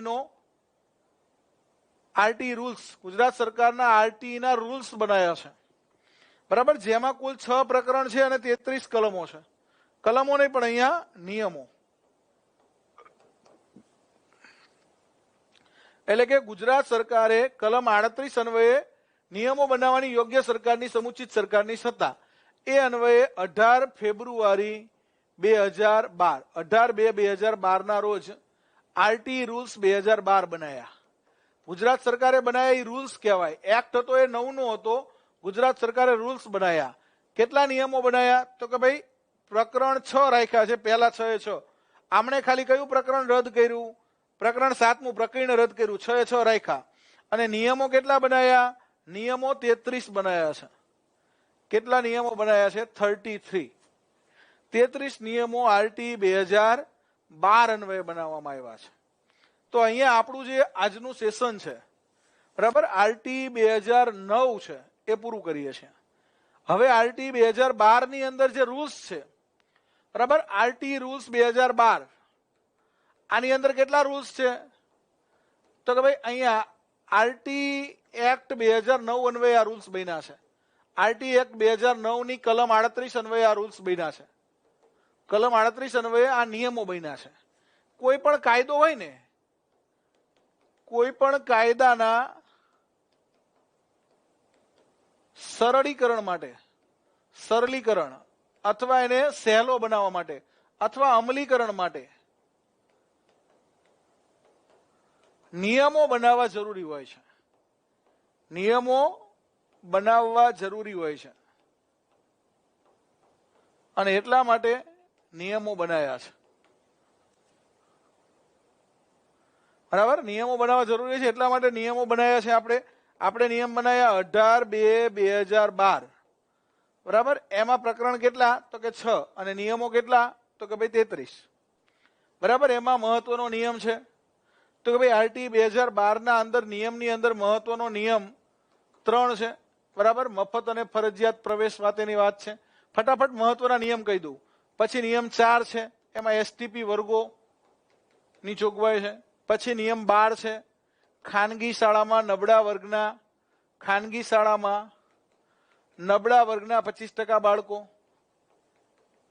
નબળા વર્ગના 25% બાળકો, જે RTE 2009 ની કલમ 11 હતી, અહીંયા નિયમ 12 છે. પછી નિયમ 16 છે SMC, આપણે SMC કલમ 21 માં હતી, અહીંયા નિયમ 16 માં છે. ત્યાર પછી શાળાની ફરજો 21 નંબર છે, 21 માં છે. ત્યાર પછી અહીંયા 23 ની અંદર આપણે ત્યાં શિક્ષક ભરતીની જોગવાઈ, સોરી 23 ની અંદર આપણે ત્યાં આમાં જોગવાઈ છે અભ્યાસક્રમ અને મૂલ્યાંકનની. શેની જોગવાઈ છે? નિયમ 23 માં અહીંયા જોગવાઈ છે અભ્યાસક્રમ અને મૂલ્યાંકનની જોગવાઈ છે. અભ્યાસક્રમ અને મૂલ્યાંકનની જોગવાઈ જે 29 કલમમાં હતી એ અહીંયા છે. અને નિયમ 29 માં શિક્ષક ભરતી પૂર્વે ટેટ ટાટ, આ ટેટ ટાટ લેવાવી જોઈએ એવું કીધું છે. ટેટ ટાટની પરીક્ષાની વાત કરી છે.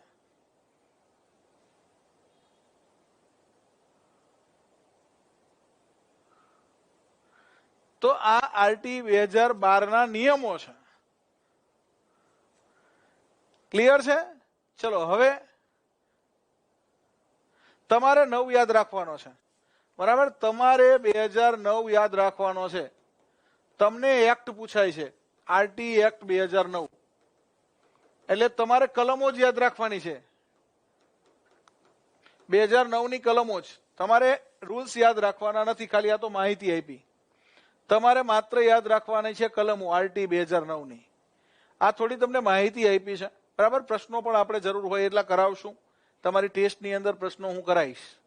હવે તમારે કઈ પૂછવું હોય તો પૂછી શકો છો. તમારે કઈ પૂછવું છે? તમારો કઈ પ્રશ્ન હોય તો ફટાફટ પૂછો. તમારો કોઈ પ્રશ્ન હોય તો ફટાફટ પૂછી લો. એટલે આપણું સેશન જે આજનું છે, જો તમને આ સેશનમાં મજા આવી હોય, આપણું આરટી 2009 અહીંયા પૂરું કરો છું.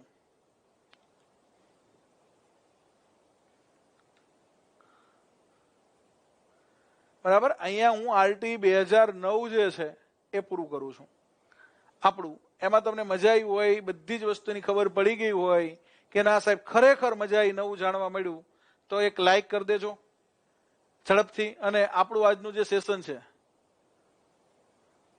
ગુજરાતી વ્યાકરણના લેક્ચર આવશે. બેટા ચિંતા ના કરશો, તમારું બધું આવી જશે. અને શ્રાવણ મહિનાનો સોમવાર આપણા માટે બહુ પવિત્ર છે.